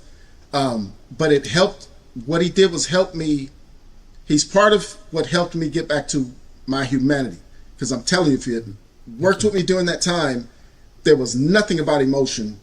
I was on some technical stuff. Like I was taking acoustic rock kits, and turning them into sounding like Dr. Dre's master tracks. And I got real good at it to where my mix of the drums were knocking like Dr. Dre's master tracks. And every time I'd figure something out and then move on to the next. And so now I'm off into the songwriting and then working with the artist. But the Sing from Feel, when I'm doing it, I've got what Brad has taught me, what movie directors have said, because I had to figure out what, like Brad would say, we don't want to act. And then I found out, wait, the movie directors are saying what Brad is saying. They want an authentic performance. They want the real deal, not somebody pretending. I'm like, oh, what is their approach? Yeah, I was like, what is their approach to getting that? And so I've been incorporating all of that stuff. Now, we did a song called We Will Always Be Together. It was a 2-hour write here at the office. And a relative of hers had just died. It just so happens that when I was young, like 13, 14, these grown dudes were talking about beating me up. These two guys stood up for me and made those guys back down. These dudes were, they'd whoop your butt. But I was getting ready to fight them, knowing I'm finna lose. I was scared too. But these two grown men stood up to these other two grown men, and these two grown men who would mess with me did not want it. They did, and they happened to be, what is it, your cousins? Mm-hmm. Her cousin. So she's in there talking about the flower. What was it, Ronnie Flowers? Ronnie. I'm like, hold on, I know this dude. And so she started talking about it. So we wrote a song called, I named it at first Etched in My Heart, but it became We Will Always Be Together. And it's about, well, first, you explain what it's about, and then I'll explain what I take it for. Well, I am at a time in my life where, the 30s come fast. And it's kind of a realization point for me. It's when you realize that your loved ones are getting older. You have X amount of years left with, for me, it was truly about my grandparents. And it's like, it's approaching a time where all I'm going to have is like the memories that I have built in my heart from everything that we've seen and done together over the years. But it's like you're realizing that life is short. Like I got that people always used to say life is short, but like I think for me getting into my 30s is when I was like, dang, life is really short. So like you can't take for granted the moments with your loved ones, and like even when they're gone, it'll still kind of be etched in your heart. So my writing, let me get to the point. So basically this was me writing from a place of, I don't want to say sorrow, but just realization that, it's coming to a time where the people I look up to, my elders, my mentors, are getting older. And so that's just something that's going to forever be stuck with me and etched in my heart, everything that I've learned from them. And then it's going to be up to me to be that elder for the next generation. And so, Ronnie, go ahead. They are a part of you. I mean, you are you because of them, part of it. Right. Part of what, yeah, It's really cool. And so Ronnie was in a casket. They had just had his funeral.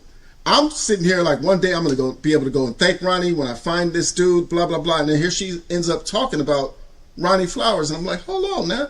So we did this whole song where my job as we wrote the lyric was a writing from feel. Wow. You got to sing from feel. Well, we were writing from feel.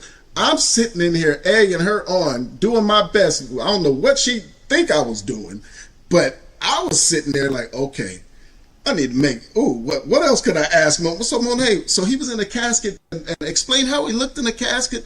I'm doing that type of stuff to where she's emotional, and then stuff is coming out of her left and right. We had so much stuff, we didn't even use some of the stuff. But so here he is. You didn't go to the funeral, right? No. See, some stuff is a bit much for you.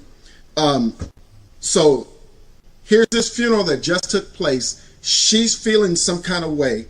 We're writing about it, and then like 8 hours later or something, we're recording it. And when we start recording it, the engineer, when we were in there, Kui, he's looking at me as I'm saying certain things like, man, what's wrong with you, bro? Like, and then what she's singing about, his wife had died years ago, and so he's sitting there feeling some kind of way. So now you got the engineer feeling some kind of way. Everybody in there is feeling some kind of way. So when they go to make their moves, this stuff affects their emotion. I'm telling you, this stuff affects the whole room. Yeah. And so that's what this lyric is. It's called "We Will Always Be Together." Do you want me to play some of this, or all of it? Would you please? Sure. You want to hear all of it, or just part of it? We'll just do all of It's it. up to you. Play the whole thing, and then we'll have her sing, and we'll go through it. All right, here we go.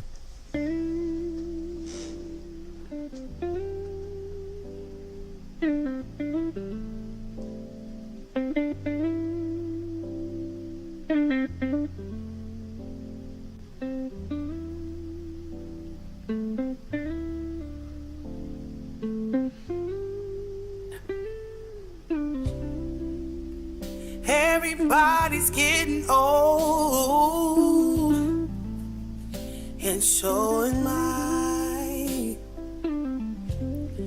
Watching my loved ones go, waiting on my turn to die. Another loved one going home, all out of tears to cry. All the ones I looked up to, they now live in the sky. We will always be together, even when we're apart. Holding on to your memory forever, etched in my heart. We will always be together, even when we're apart. Holding on to your memory, and it's etched in my heart. So many of my angels, I wish I could hug one more time. Don't know how I'll get through, but Lord knows I'll try. We will always be together, even when we're apart. Holding on to your memory forever, etched in my heart.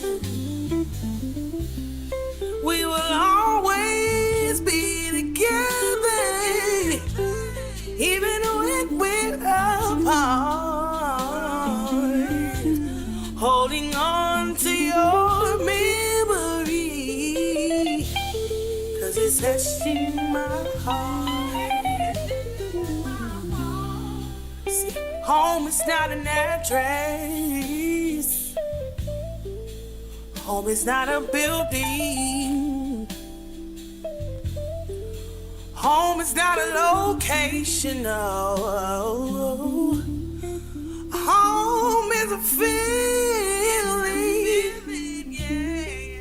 One day I'll see you there and reach for your embrace. One day my soul will rest and finally end this race.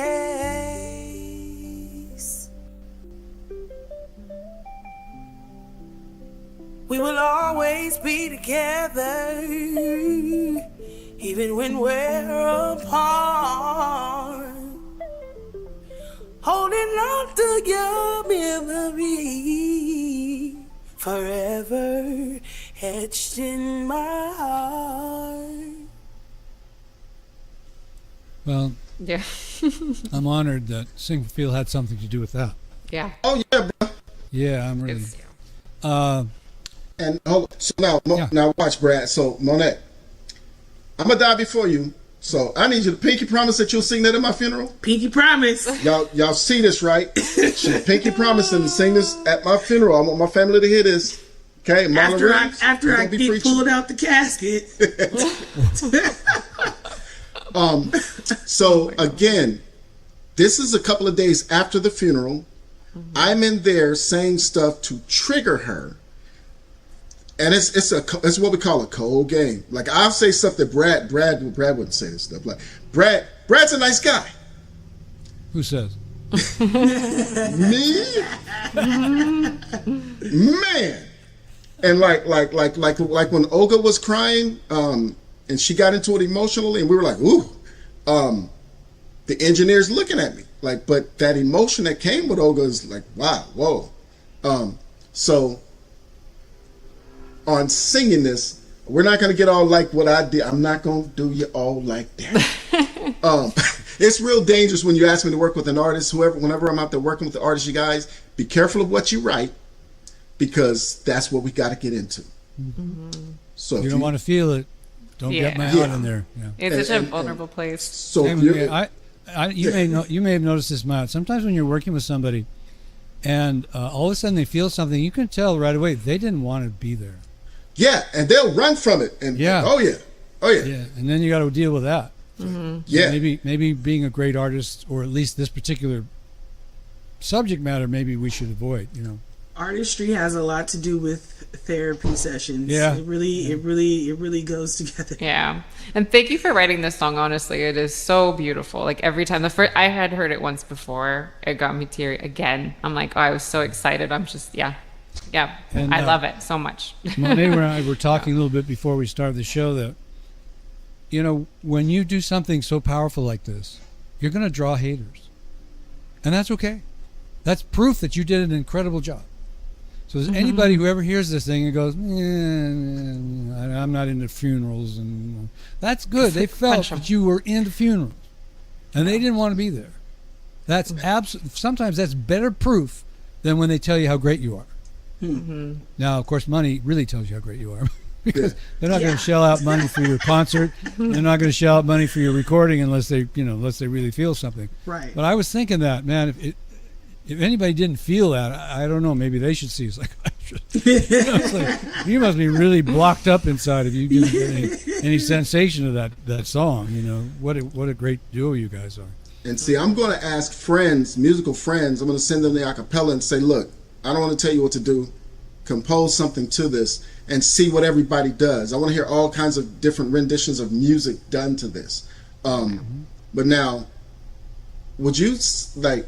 There was I didn't do tricks on her vocals. This is it's her. Raw. Yeah, it's her.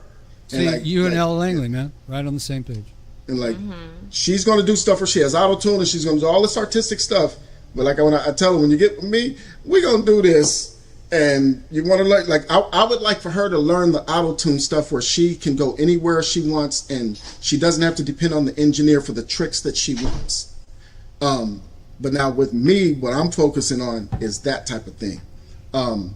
Now, before we... I'm sure what that meant. You wanted to do what on auto-tune? I want her to be able to do whatever tricks, like with auto-tune and whatever. Oh, you mean engineer it herself? Yeah. What he's saying is Melodyne's not that hard once you learn it. Yeah. he doesn't want me to does not allow me to use any tricks. He doesn't want any auto-tune. He wants straight, dry, raw vocals. He's like, do your auto-tune on your other songs. You can I see. create what you want. But here, I have to Like leave in all my auto-tune at the door. Yeah. Because the reality is a lot of people are the truth or have that ability to go to the heights, and they never will if somebody doesn't stop and say, hey, you really can, and go for it. Like you got to go for it. And I'm the place where I want to be that place where people go for it. Well, let me give you a great compliment. That's exactly the way Quincy Jones would explain it. Yeah. I had to work for him, I know. It's like, you just, his reel or it's out the door. And so when I get the people performing, it really is a thing of what are we trying to achieve? Like if I need them to be happy, we might pull out some comic books. Like we got to do something, whatever it is we can find that actually gets that person that emotion, and then have them sing. And so whoever comes in that room with spouse, child, whatever, they affect that. The recording is a sacred thing. So we may have to kick people out or bring people in, whatever it takes to get them into that mood. You Turn know, lights out, whatever, yeah. whatever. Put a candle on, yeah. So Yeah. since you say that you know how to sing, Just a little bit. Just a little. you might want to sit back just a little, because it might, yeah. And would you I am sing, really loud. would you sing a bit of it? You don't have to sing all of it. Just sing a bit of it and then stop when you want, just so we can hear that whether or not you can actually sing. I know, because it totally might be fake. It totally could have been AI. You know, got to be careful with. Well, we AI can I these can play the days. track again, you can lip sync. We're going to accuse you. Oh, Monae lip syncs. You know Oh, my what? God. Watch this. You know what? Don't even sing it in order. Pick parts and sing it out of order. I actually was gonna do that. Oh, good. all right. Look at that! I was gonna start from the back. And there's a reason. I'll explain why I said that. There's a reason. Watch. Go I ahead. really was. I was thrilled. I don't know what it is, but I'm all ready for it. I think it's a great idea. We love it. Okay. So many of my angels, I wish I could hug one more time. That sounds intimate. Don't know how I'll get through, but Lord knows I'll try. We will always be together, even when we're apart. Holding on to your memory forever, etched in my heart. That girl can sing. Yeah. Put an applause in the chat box. Question. Besides Ronnie, who died? A lot. Like who? Like this year, Who died? Period. That you actually care like that.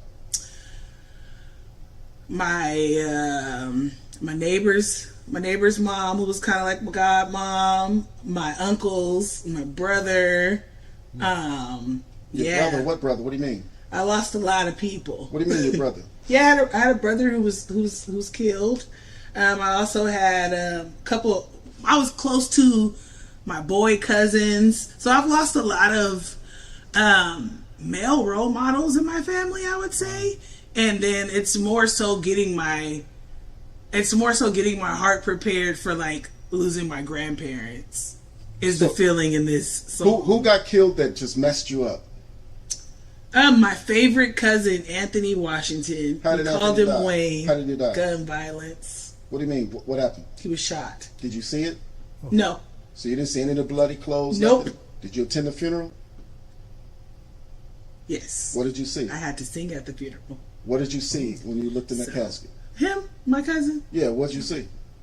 How did it affect you and what did you see?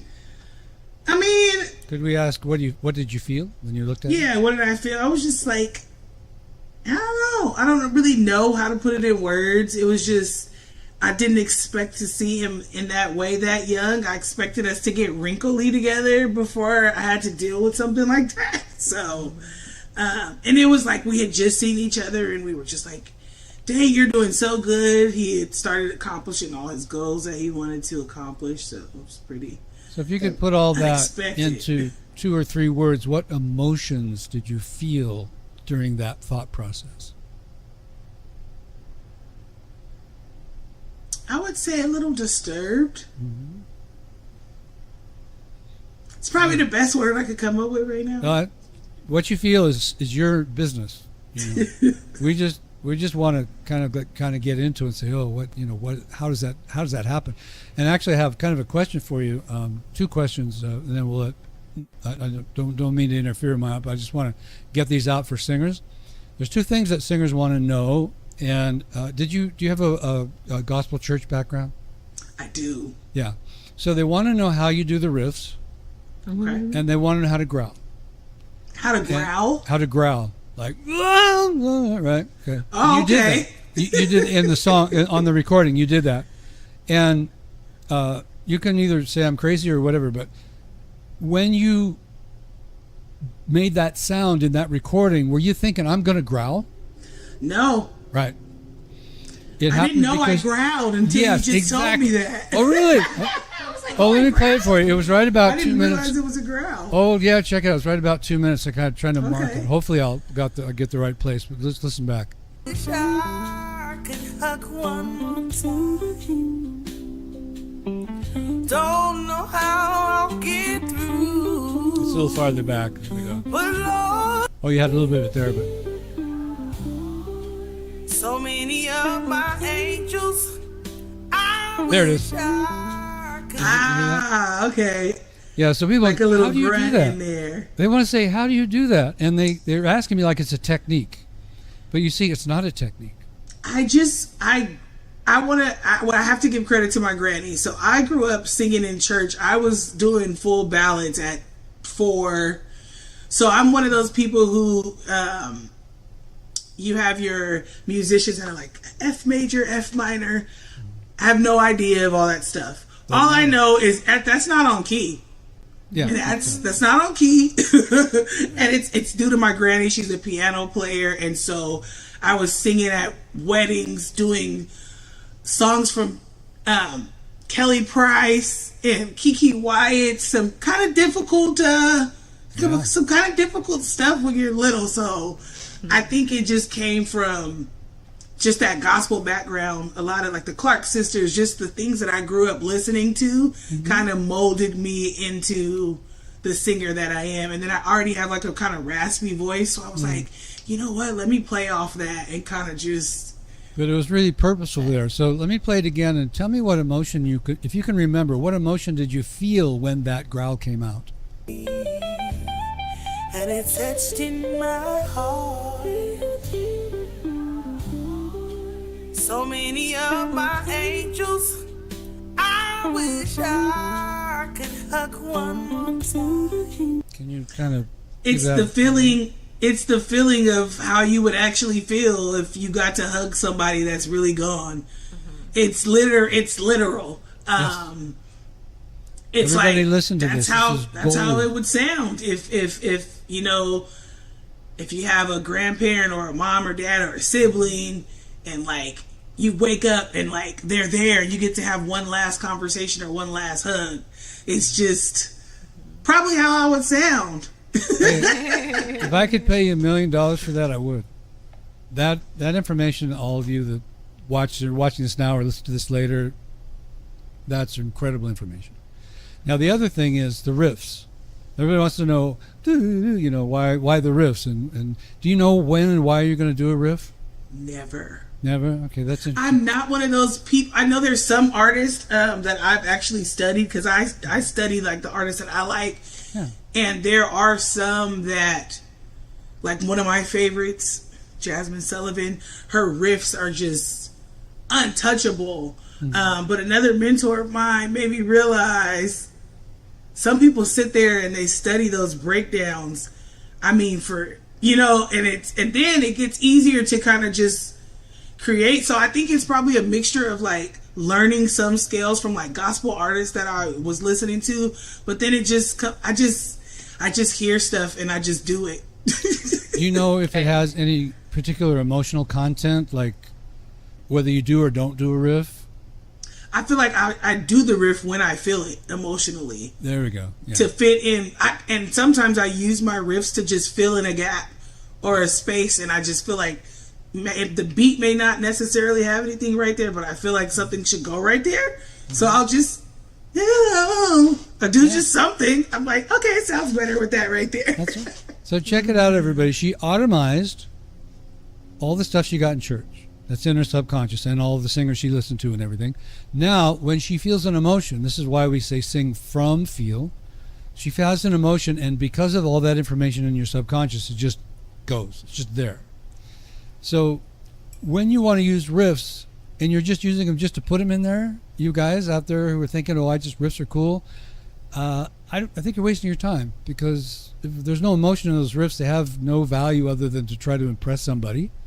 And the people that are impressed with riffs are usually more technical thinking, or they like acrobatics. But Monae's not about that. She's about the real thing. She's about the raw emotion. She's not going to try to do all these riffs to impress you. That's not the point.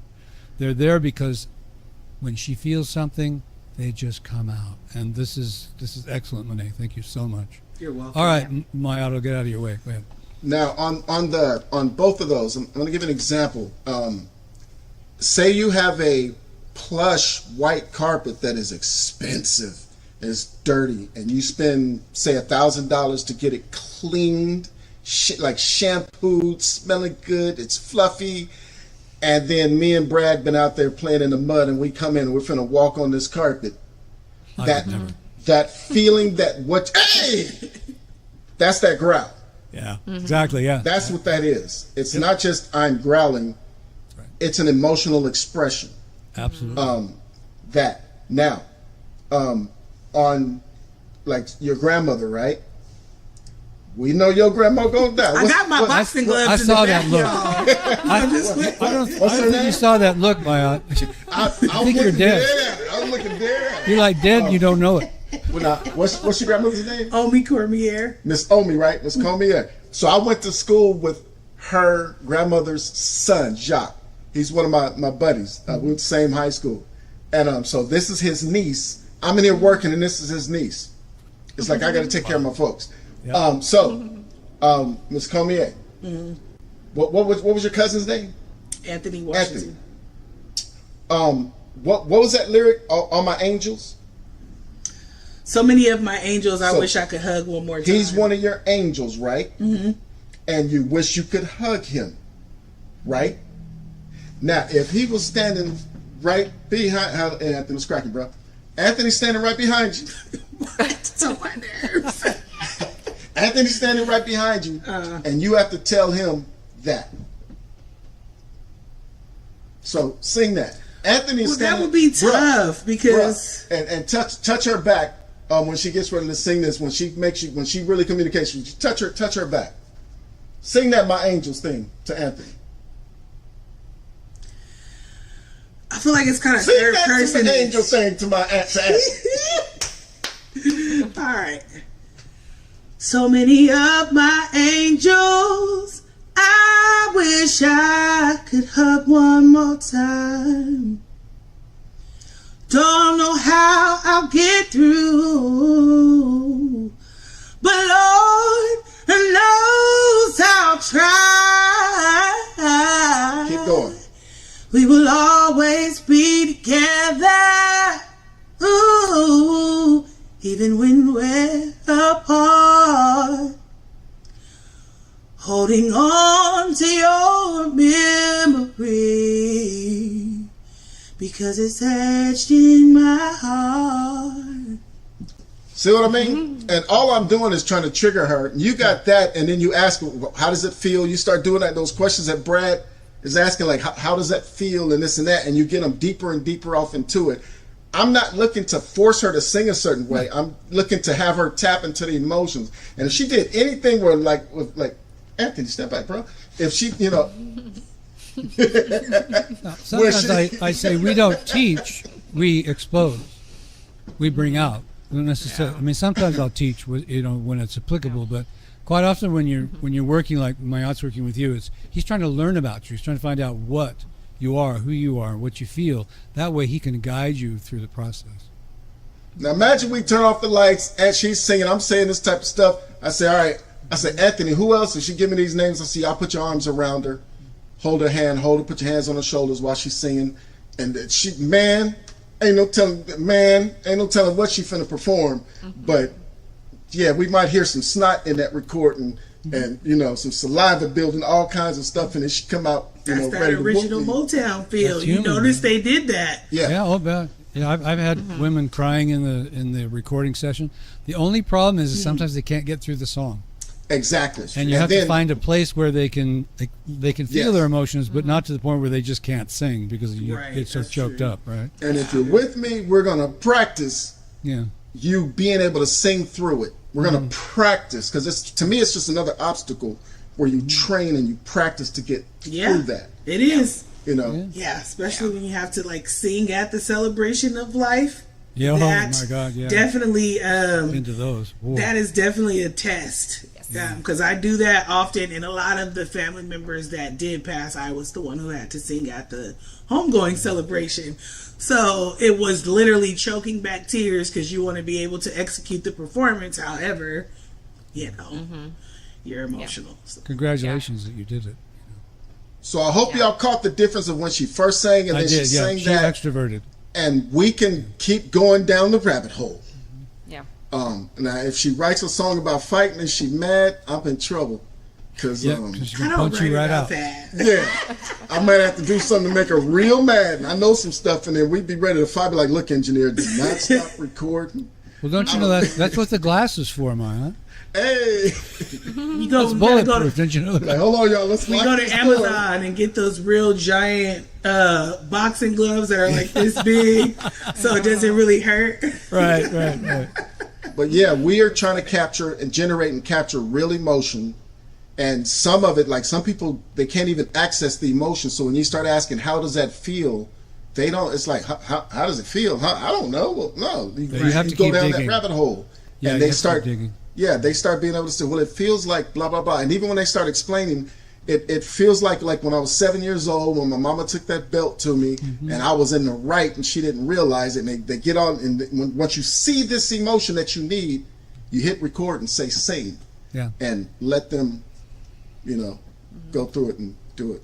No, he's right. The first thing most of us do is tell the story. And that's okay, because that helps me understand what they're trying to accomplish. But then the next question has to be, if you want to get emotion out, is what does it feel like when you say that? Not just tell me the story. Tell me the emotion that you feel while you're in the story. That's what we want to record. The story that's great. Anybody can say, well, it's this and this, and I remember that and that. But an artist is somebody who actually expresses the emotions that are inside of that. And that's what Maya's talking about, getting out of you. And there was definitely a difference in the two times you sing. And this has all been recorded, so you can go back and check it out. Yeah. And when I asked her to sing it out of so when I was asking her to sing it out of order, what I know is you can write songs in a manner to where no matter how you sing it, it's going to be good. It's just a different presentation. So she might get into a situation at a funeral where the first verse that we have might not be the one to sing at that moment. Another one might be. And so she could rearrange it and give that presentation for that moment and have impact. Smart. And see, that fits dialogue going back to church because sometimes you got to jump in with a song and it has to be based on what is being preached about or what's in that sermon. And so you might have had another song in your back pocket. It's like, he's not talking about that today. So you kind of so it kind of ties in with that ability. I think it still comes from the grounding of church and then I think it helps me grasp the component of that a little bit easier. That's why us white folk are always going, how do you do that? Oh my God. I wrote a blog that I actually, the title of the blog is that black gospel preachers are some of the best vocal coaches in the world. Because they help you get it. They help you express it. They don't say, oh, your larynx was too high. Oh, your tongue's too tight. Oh, blah, blah, blah. No, they let it out. Just let it go. And sometimes you sing better technically when you're emotional than when you try to sing it just technically. Right. I've heard that a lot. And I know there's a group of voice teachers who don't believe that's true because they say that technique is so intellectual, it has to be so right that emotion interferes. Imagine that, emotion interfering with your singing. I'm just like, I don't know. All right, You wouldn't like there. music. But see, Brad, exactly. You don't know music. that's a good point, because if a person is actually going for that and I'm over here going for the emotion, we're not a good fit. Like, it's the wrong thing, but there's a use for that. Like, say if they're doing a movie and they need that in the movie and I'm over here doing this emotion stuff, it's a no. So it's not like, Well, it's not right or wrong. right, Yeah. right. What are we trying to achieve? Right. Because like you, it's goal oriented. What are we trying to achieve? Now, real quick, songwriting. I want to have this in the recording. Y'all go look up the song "On the Other Hand." That one's a Randy Travis one. And just if you don't like country, ignore that it's country. Listen to what is being said, Right. and watch what happens. On the other hand, and I agree. She let herself go. There's a song called "She Let Herself Go." I don't want to say anything else. Just listen to it and see what happens. And there's a song, "Hello Walls" by Faron. Well, listen to that version. Hello, Walls. Listen to that version. "Hello Walls." I'm talking just songwriting. Just when I start songwriting with people, this is the type of stuff that I'm talking about. And then there's one songwriting technique I want to go over real quick, and it's called writing to the title method. Look up "I'd Rather Go Blind" by Etta James and take every sentence and then read the title of the song, "I'd Rather Go Blind." So read sentence one and then say "I'd rather go blind," which is the title of the song, and do that with every sentence and watch what happens. And that is a technique that you can, once you catch that, that's a technique that you can use for songwriting, but then that's writing to it, and then try going from the title into something else. Like, do an exercise where you have a title of a song, you say that title, and then whatever would come after that. So if it's like, Brad Chapman's a great vocal coach, and then you say something else, because he'll pull the emotion out of you. And I'd rather go blind. See, there you go. And you will end up like, these are songwriting techniques where you can end up, when you get stuck on a song, this can help you get extra lyrics. I just wanted to throw that into this recording. That's all. That's great. In fact, Jack Wolf has a question for Monae. He says, when you're singing, and this is right on point, when you're singing, especially with the choir or any church or any church, are you even considering anything about technique at any point when you're really in it? Nope. I would have to say it's straight off a feel. Yeah. And sometimes I get so deep in it and I'm like, dang, did I just get goosebumps? That's how deep into it I get. Because I think I have an emotional connection with music. You do. So, and for me, it's like one form of therapy. So I try to be in it when I do it. He says, do you ever anticipate a note before you get into it? I'd say you say no again. Sometimes. Sometimes. Okay. It depends. I tend to, if it's like a note that I feel like is a high one, I anticipate the high notes because I'm just naturally a low girl. So I try to create my high note ahead of time and kind of just have my riff ready to bring it back down. Because if I go up, I don't like to stay up. Come back down. So it's like, hold on. No, it's just you got to make sure it's right when you're doing a low tone song and you're having a high moment. You just want to make sure you execute the high moment. That is not a part in the song that you want to mess up because it will be noticed. Hence what I call practice. Right. And it doesn't guarantee anything, but that's what repetition. There's a great saying. Tony Robbins was the first person I've heard it from, but I've seen it elsewhere. That repetition is the mother of success. So if you repeat that high note enough times, when you're in church singing it, you won't think about it anymore because you've automized it. Yep. You're not afraid of it anymore, and that's why there's another term for this called woodshedding, where, okay, you know the whole song, you got the whole song, that's great, but there's that one line, Right. and you're not so sure. Just right? go over that. Yeah. So you just go over that one line. Yeah. Forget the whole song. You got the whole song. Just do the one line until now it all matches. Yeah. Now there's no worry about it. And musicians should take this advice as well. You know, if there's a chord change coming up and they're not so sure about how to go from G to D minor there at that one particular spot, they need to take that and just go G, D minor, G, D minor, G, until they don't have to think about it anymore, because it'll affect the rhythm. And as a singer, what helps me too, when it's something like that, where you're going in between notes and you need to remember, because you don't want to get off key in front of people, even waking up out your sleep and just practice it and then go back to sleep. You got to catch yourself off guard too when you do it. You know what I mean? It's random times. First thing when you wake up, see if you can, right before I go to sleep, let me do it one more time, a couple times. Okay, I still got it. And then, you know, then then next thing you know, in 3-4 days, it's like, now I'm just singing it for no reason at this point. So, yeah. Well, yeah, you don't want to do that kind of repetition, I guess. Yeah. But you know, what Maya and I are talking about, and Maya's mentioned already, that, and so have I, that every time you sing it, there's a different emotion in you because you're a human being. So it's always a little different. Mm-hmm.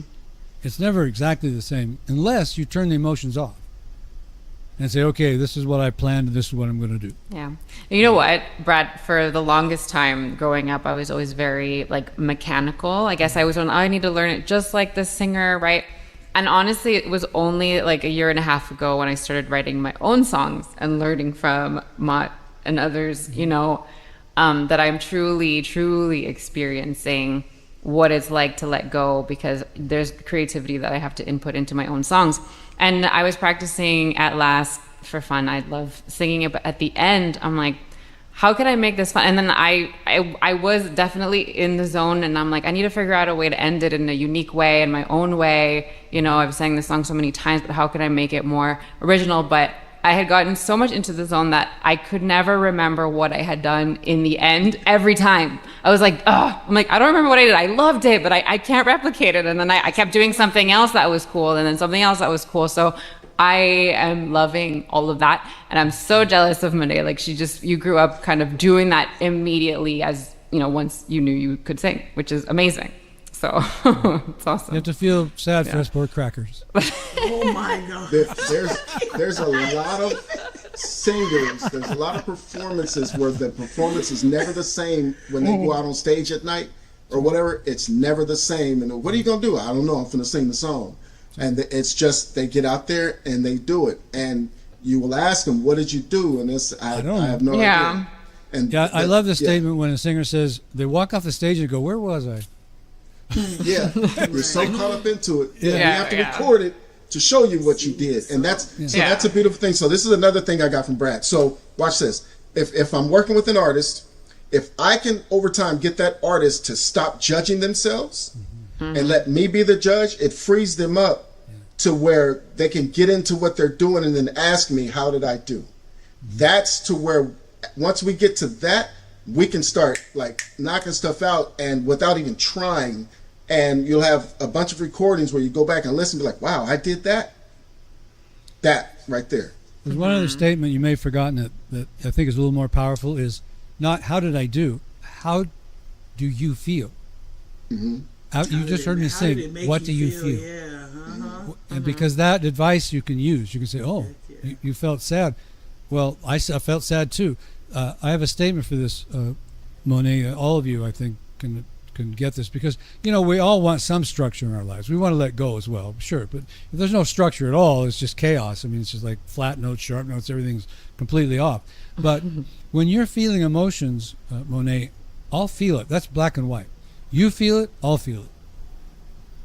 There's no question about that. So if you want to reflect and say, man, I felt that, you know, when I growled, well, we felt the emotion. Maybe some of us didn't even notice you growl, but we felt the emotion. Thank you for that. You can't get around that. You can't say, oh, I felt it, they didn't. Well, maybe if they're sociopaths, right? But, you know, it's so concrete. There's one other visualization. So music is considered a universal language. Okay, well, one of the reasons is because it expresses emotions. So let's say you're in a city that you've never been in, you don't know the culture, you don't know the language, you don't know anything. But you're walking down the street and you hear, right. Are you going to go? I don't know. Just what was that? No, you said somebody feeling sad. Right. Somebody's hurting, Right. Or they're laughing. Oh my God, somebody's having a blast out there. Wonder what they're doing. Right. In a totally different language. Right. So you can be very concrete about that, but it does help sometimes to say to the producer, like, what'd you feel? Right. Just to get a little bit of feedback. But what did you think? The problem with what do you think is then we get mechanical again. Oh, well, I thought that rhythm was The timing wasn't on. Yeah, time. Yeah. You get these producers who are musicians, and they want to impose their musical talent. Yeah. Oh, I think you were a little sharp there. It's. I think you could. I think if you hit that high note, it could be a little better. They want to control your performance. And all I can tell you from my experiences is, and I think you know this already, and you're learning this, Olga, is you get somebody like that in the studio, it's time to go home. You're not going to get anywhere with those people because they've got their own agenda. Yeah. And you can't sing their emotions because then now you're acting. That's where we've talked, Mayat's, about the acting is. And I want to clear something up, Mayat. You said so that the movie director wants you to feel your own feelings, but aren't you playing a character still? I mean, aren't you supposed to represent the character in the story? Absolutely. But so how do you do that? Like right now, Brad, you're a character. You absolutely are a character, but you don't know, but you're not sitting there. Brad would do such and such. As she was singing, she was getting into character. Right, but it's pre-written. And so, in a story, it's pre-written, though. So's her lyrics. That's true. Okay. Yeah. So shut up. Well, one of the techniques. I'm trying to remember his name. There's Michael Hagee and something Tyler. Wait, I don't remember. It was someone. Okay, y'all. So this getting old is to where you forget stuff. Once this video is over, I'll remember who he is. But there's one of the directors where what he does is he'll ask permission to talk to whatever the character's name is, and he'll start having a conversation with that person, and that person doesn't know that they're in the movie. Oh. And he may not have written the whole script out or everything, and that person is sitting there reacting. Like ask, well, how do you feel about the divorce between your mother and your father? And it's not even written in the script, and he got to answer. And he'll work the characters up doing that, and then throw them into the scene, and then they know their lines, and now they're feeling this emotion and reacting as the character. Right. It's like embodying. Yeah, but there's no set rule on it has to be done like this. It's just like when Monae sang, they're into the emotion, and they know who the character is, but they're into the emotion of it, and it's the same stuff as what I just did to her. Where I asked her about her grandmother, and I could have went down that rabbit hole. Which she said, "I know you better not. Ooh, I'm gonna get you when you're offline." But they get the person into the character, into the emotion, but it's not getting them into the character where you're being fake. Getting you into character allows you to stop being yourself where you judge. And let me clarify that. An artist will write something it's called introspection and not sing it, not want to sing it because, my father would feel a certain way. Well, then why'd you write it? So we can take it off of that person and have Stephanie singing it, and Stephanie goes all out. And so the person can actually perform it fully emotionally and stuff without worrying about their father and what he would think. It's a mind thing. Yeah, that's introspection. It's introspection? Okay. Yeah, it's an interesting skill, but everybody has it. You think about sometimes when you're working with a singer and you're hearing these words, but there's nobody home. So the words have no meaning because the singer's going, "Oh, did I do that like my voice teacher taught me?" That's why I talk about perfect pitch and perfect rhythm being a trap. Because you get caught up in that. Oh, am I perfectly on pitch? Oh, am I perfectly on rhythm? Was my vibrato 6 times a second, like Seth Riggs told me it always had to be? And am I on top of the pitch and all that kind of stuff? But you're actually singing words, but they have no meaning even to the person singing them. No meaning. And so what it means by introspection is that you're introspecting. You're internal and you're inspecting yourself. Okay. Yeah, so it's kind of a quick word of putting two things together, but you're looking inside and you're inspecting yourself. and you can't. Now you can do that with emotions, but that's interesting, because at least you're in real time and the words have some meaning. But still, if you can get to the point where you're not even doing that, that's really good. Well, the technique is a Mark Travis technique. I just looked it up on my phone because I've got recordings of him. The Mark Travis technique. If you guys look it up, you can watch him. Like you can get with people who are new and get them to be in emotion. So whatever way you can get a person to access real emotions, that's it. It's not about this technique is that perfect or whatever.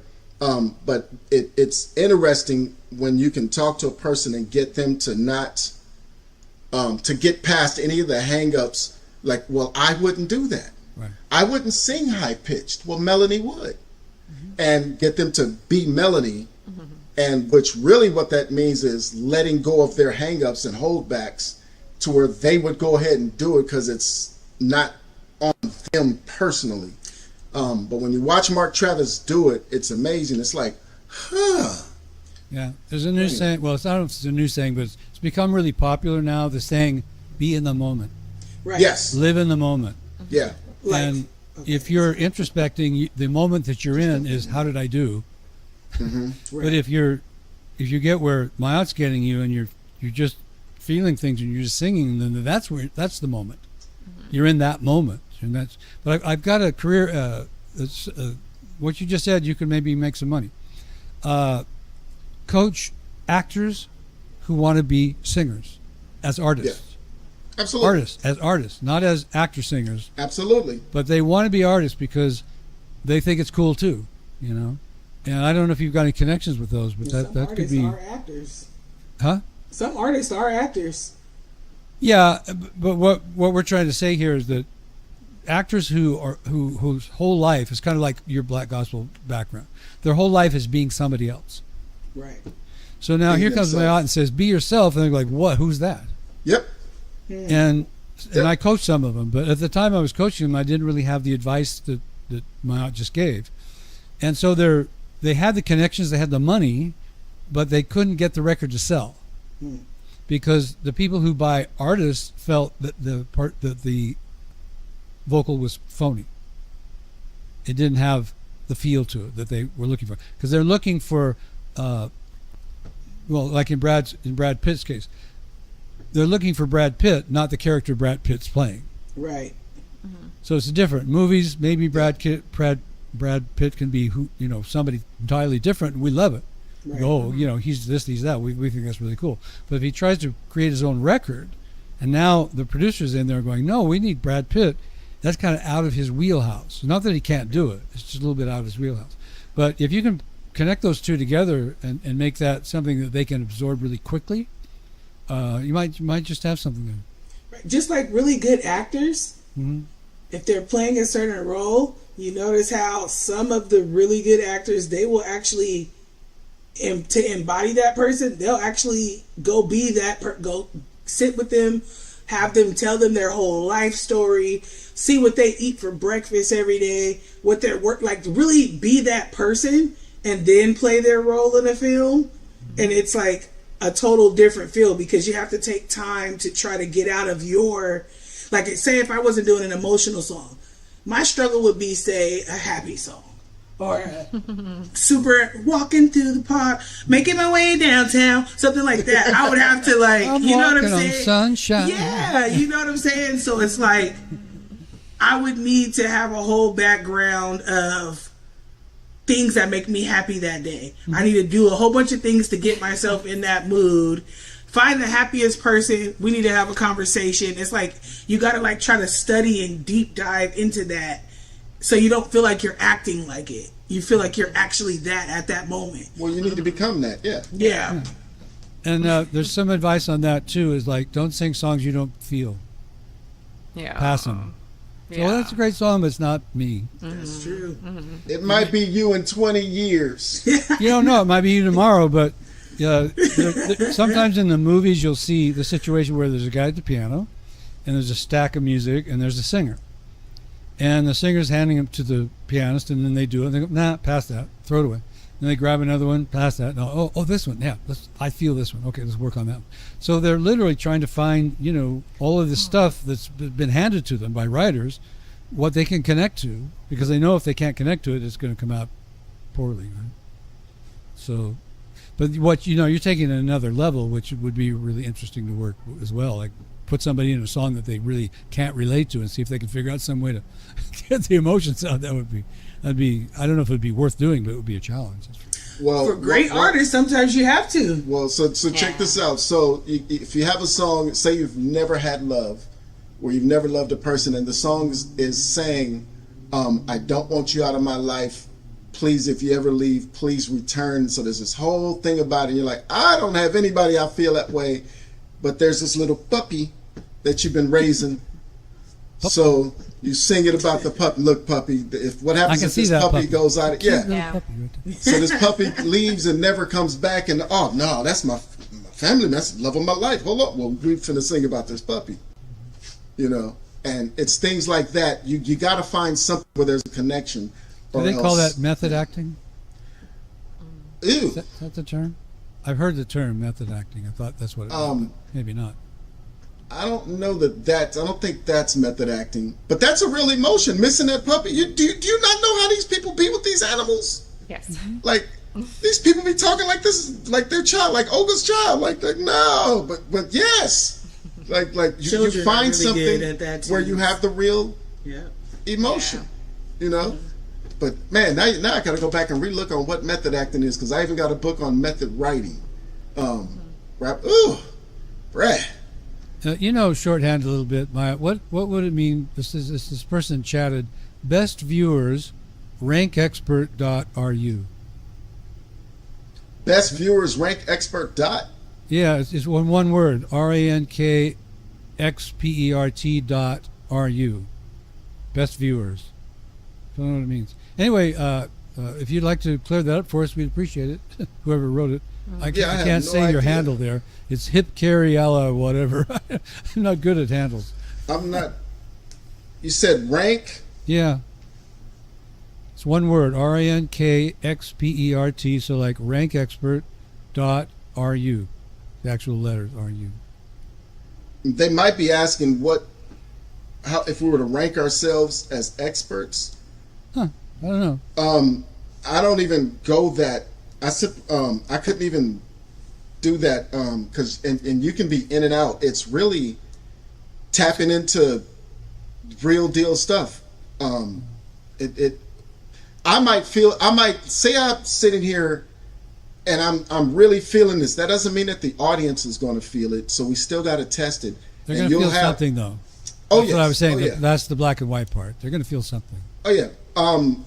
It's like that. Even that thought of ranking yourself as an expert in men, always searching, doesn't fit. Always trying to tap into that. But like, am I an expert on when a person is angry at me?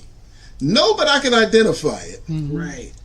It's that type of thing, and getting sensitive to it. And part of what made me get back sensitive to it was somebody told me to stop and watch movies and the news and whatever with no sound. And try watching body language. Right? Yeah, and try to see and be able to judge and feel with no sound. Mm-hmm. And I did that. I've done that for years. And like we do that when we listen to songs, it's just sound. But to try to get in touch with emotional stuff, and I became real sensitive. But as ranking an expert, yeah, what you can do press play. Is press play. Like you heard Maya and Monae's work. Feel free to rank it. Right, but I mean, if I had degrees from the university on my wall, it would mean absolutely nothing in this industry. They could care less. Even the platinum records are just, something you did in the industry worked, but that doesn't necessarily mean you're going to work for me. You might be the wrong partner for me to do a record. Right, like some voice teachers like to say, I'm the number one voice teacher in the world. Well, for whom? Mm-hmm. Right. For whom? Yep. Maybe not for me, maybe for me. I mean, Seth worked out really well for me, but I did have to remove myself from his technical implications. Right. If there were any voice teachers watching you sing, Monae, that have this kind of background, they could be on you. They could be, she strained there, like, well, that vowel was not right, and screw them. It doesn't mean anything. that's your business, right? How you sing, how you produce your vowels, whatever. Now, what did happen when I was Seth Rick's partner that kind of made us famous was singers like Anita Baker would be on tour, and because of some of these issues that their voices were doing, it was causing them touring problems. So they wanted to fix those. So we came in and we fixed them, but we didn't tell them how to sing. At least I didn't. I just said, look, we'll fix this so that you can continue to tour, but... And then Seth did sometimes. He said, look, you can't be doing that. That's not right. But artists don't work that way. You can't tell them what to do. It's just, no, that's not art anymore, right? So now these two are writing songs. I have no idea if Olga still is looking for people to write with. Hopefully there's people in Vegas who are listening to this and you find Olga. So listen, right now, but she's moving. She's moving. Well, I don't know. We'll see. We'll do it. But what I am itching for right now is like I hear Monae and I have this song and I'm like it's exploding out of me, but I can't sing it like the style that I need it to be, and I feel like she could just deliver it. It's like it would be more, I guess, gospel Christian, and I feel like it's just like it. Yeah, I feel like we should do that. If it's okay with Monae, you can take a recording and you can put it on Audacity. You can slow it down and listen. We should do that. We should actually record. Oh my God! Like where you record other people's songs. Like we should do that. Only if I can write one back for Olga. Yes, please. Hey. Give me a sad one. A sad one. Yes. She can put all the emotion in there. Yeah, and I will. Yeah, I would love that. For sure. So you vocal produced before, right? Yeah. Vocal coach. I've trained people through songs. I've had to write a song for a couple people, and then I would have to like kind of what my aunt does, but a little different. It's more so like not them mimicking me, but showing them that their voice can do stuff that that's they what we didn't should think. do with Olga. Because if you don't try certain stuff, you don't really know what you can do. So sometimes it takes being around somebody who does things that you don't do. Yeah, you need to definitely that freedom you were talking about, Olga. You want to have that freedom to like a modern painter has. He throws some red ink or paint at the canvas and he goes, I don't think I like that. I'm going to erase that.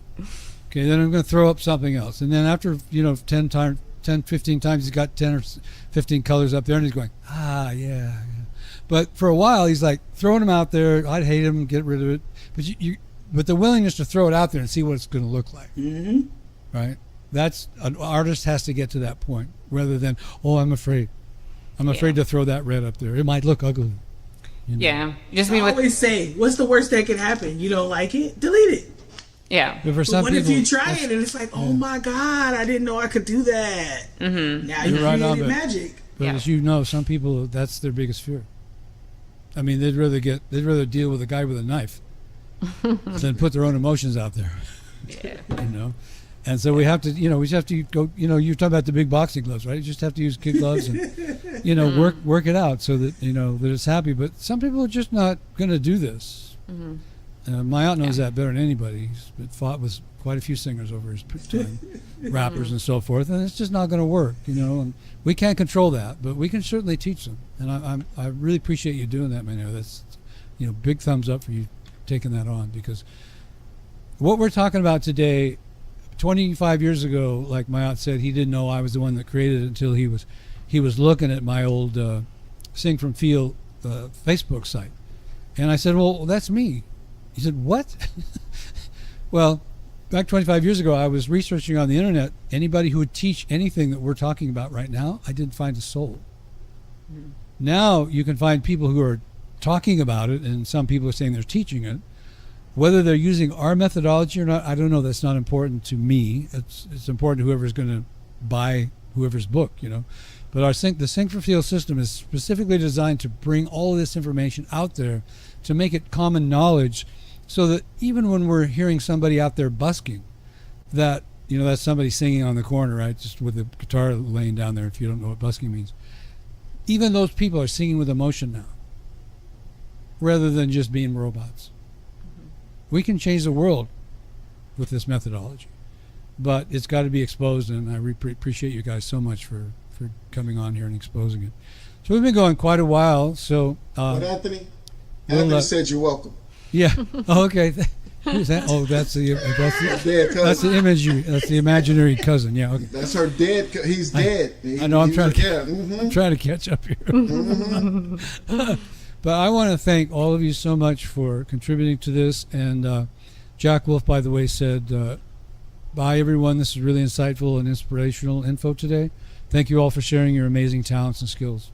Peace out, Jack. Thank you. Yeah, that's so. And my name is Monae Charisse. You got to say the whole thing. Yes. Oh, I'm sorry. Monae Charisse. Charisse. Monae Charisse. So, okay. So it looks like three different words. Monae, Ray, Charisse. Charisse. No, but you're saying there's no Ray. You're saying they hook up. Ray Charisse. Monae Charisse. Charisse. Oh, well, how? Yeah, when you go back and read it, you'll see it's Monae Charisse. When you read it, you'll see. Okay. Yeah. Okay. I'll take the challenge on. Yeah, when you go back and read it, you'll see it'll say Monae and then Charisse. We put a lot of syllables in our names. I'm just kidding. Yo, black folk be doing all kind of stuff. Yeah, but you got nothing on the Europeans. I mean, I've seen tennis players with 5 syllables in their name. It's like, what? I'm trying to figure out how do you say that. Anyway, so I'll let these folks go, and then I've just got a little bit of a closing statement to finish the show. And again, thank you so much. Anytime you guys want to do this again, we'd love it. And take care. Thank you, Brad, for teaching me the Sing from Field. Thank you. You're so welcome. All right, so here's the closing saying. Okay, so let's look at this. You saw what actually is happening. You heard it. You could see it. When you listen this way, you stop hearing singing as notes and tone. You start hearing the choices that make something believable. We've been there all afternoon. That's the difference between sounding correct, we talked about that, technically correct, and sounding real.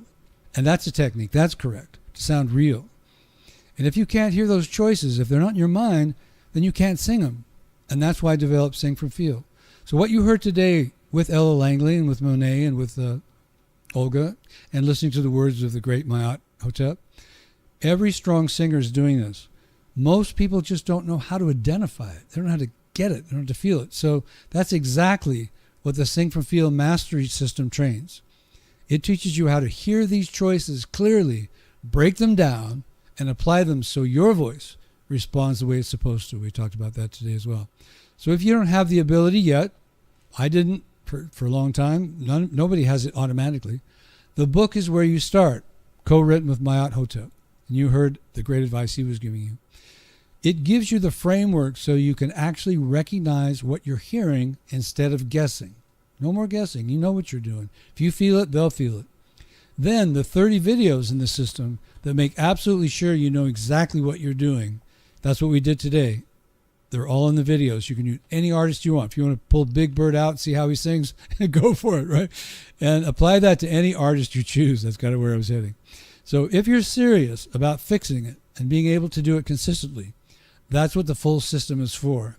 It covers virtually everything that we could think of. Because this doesn't correct itself over time, you can keep singing the same way and it's not going to change. You either train your ear to hear what's real, what's really happening in this industry, or you keep repeating the same patterns and wondering why it doesn't land. You keep learning from sheet music, you keep doing what the sheet music does, and you're going to get polite applause, and that's as far as it's going to go. That's my experience talking. So the next step is straightforward. Stop guessing, train your ear, and start making these choices on purpose. Because once you can hear it, you can control it. And when you can control it, you don't sound like someone just trying to sing. You sound unbelievable. So go to the chat room or go to the description beneath, get the link, start working on this now, and I'll give you my closing statement here. Now, go feel something.